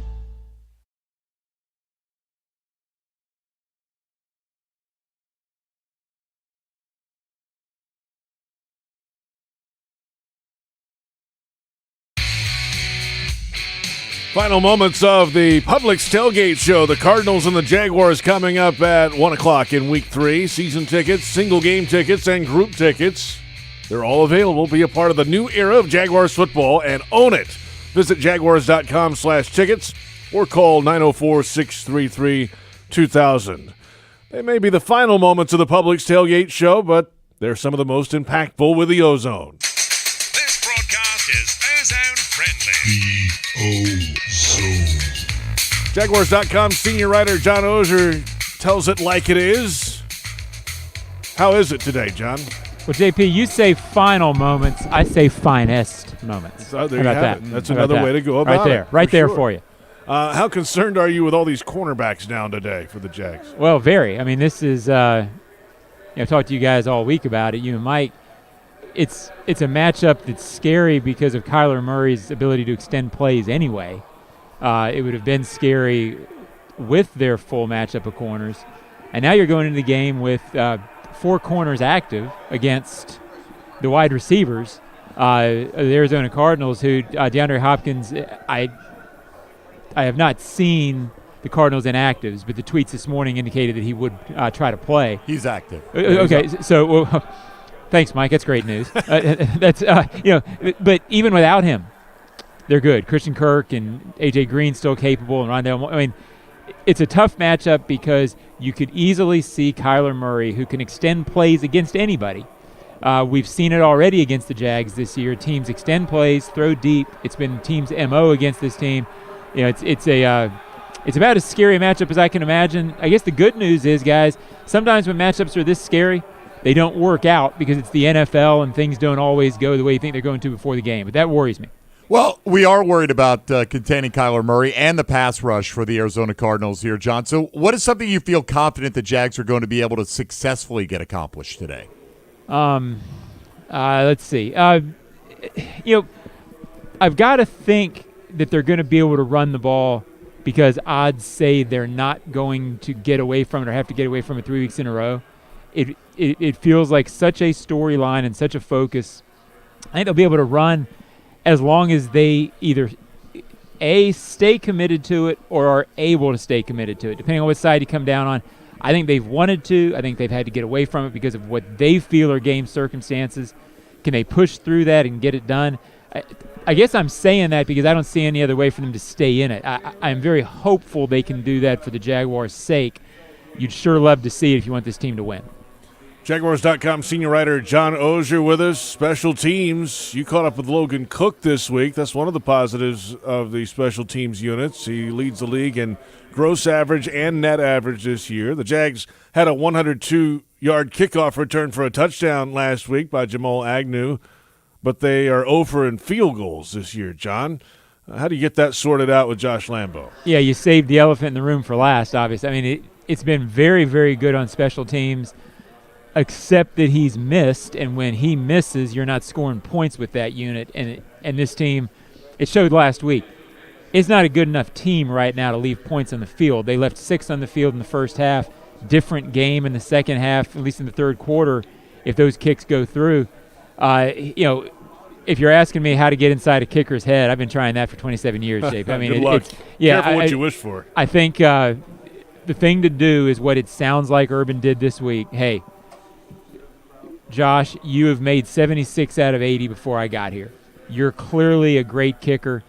Do what you do. Start sticking them through. I trust you. I don't know there's any other way to approach other than to say that. Now, that being said, if you miss more today, it's the NFL, and it's not for long, especially for kickers that miss that way. So Josh has to have that in his head. But I've got to think this week it was all positive, saying, hey, we believe in you, guy. Yeah, I don't know what other approach you can take at that point, so hopefully he comes through for them. John, the chemistry between Trevor Lawrence and his receivers are a work in progress. Both ends need to be better. Do you think we'll see some of that improvement today? Well, I think you will, because I think a big reason there hasn't been chemistry is because he has tried to throw downfield more than a lot of young quarterbacks do. So when you're throwing downfield, it's higher chance. Higher risk, lower chance. So I think they will have coached him hard to, hey, don't be afraid to take that check down. It's okay. I think the chemistry's been okay with Marvin Jones. That's what I saw during training camp. He had better chemistry with Marvin Jones than he had with any other receiver during training camp. That's sort of translated, but trying to get the ball to DJ Chark, I don't know that the chemistry between Trevor and Laviska was bad last week. Laviska just had drops. So some of this is, hey, I catch the ball and the chemistry looks better.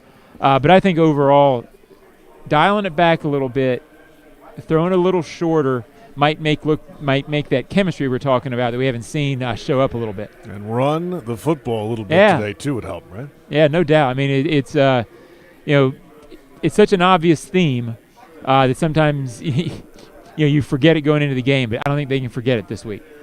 Johnny, always well done. We'll talk to you a little bit later in the week on a short week coming up. Jacksonville Thursday Night Football, and we'll look forward to your writing after the game. And remember, not final, finest. Finest, all right, indeed. See you guys. Absolutely. Well, okay. John Oeser, Jaguars.com, senior writer with us, and this is a matchup today of the 2-0 Arizona Cardinals, who are averaging, 36 points per game so far, and the Jaguars haven't quite got there yet offensively in terms of scoring the points this year. So, come out at home, play well, continue to improve in your spots where you need to, and see what happens. Get a little help from your defense and special teams, too. Minnesota got that last week, almost beat them.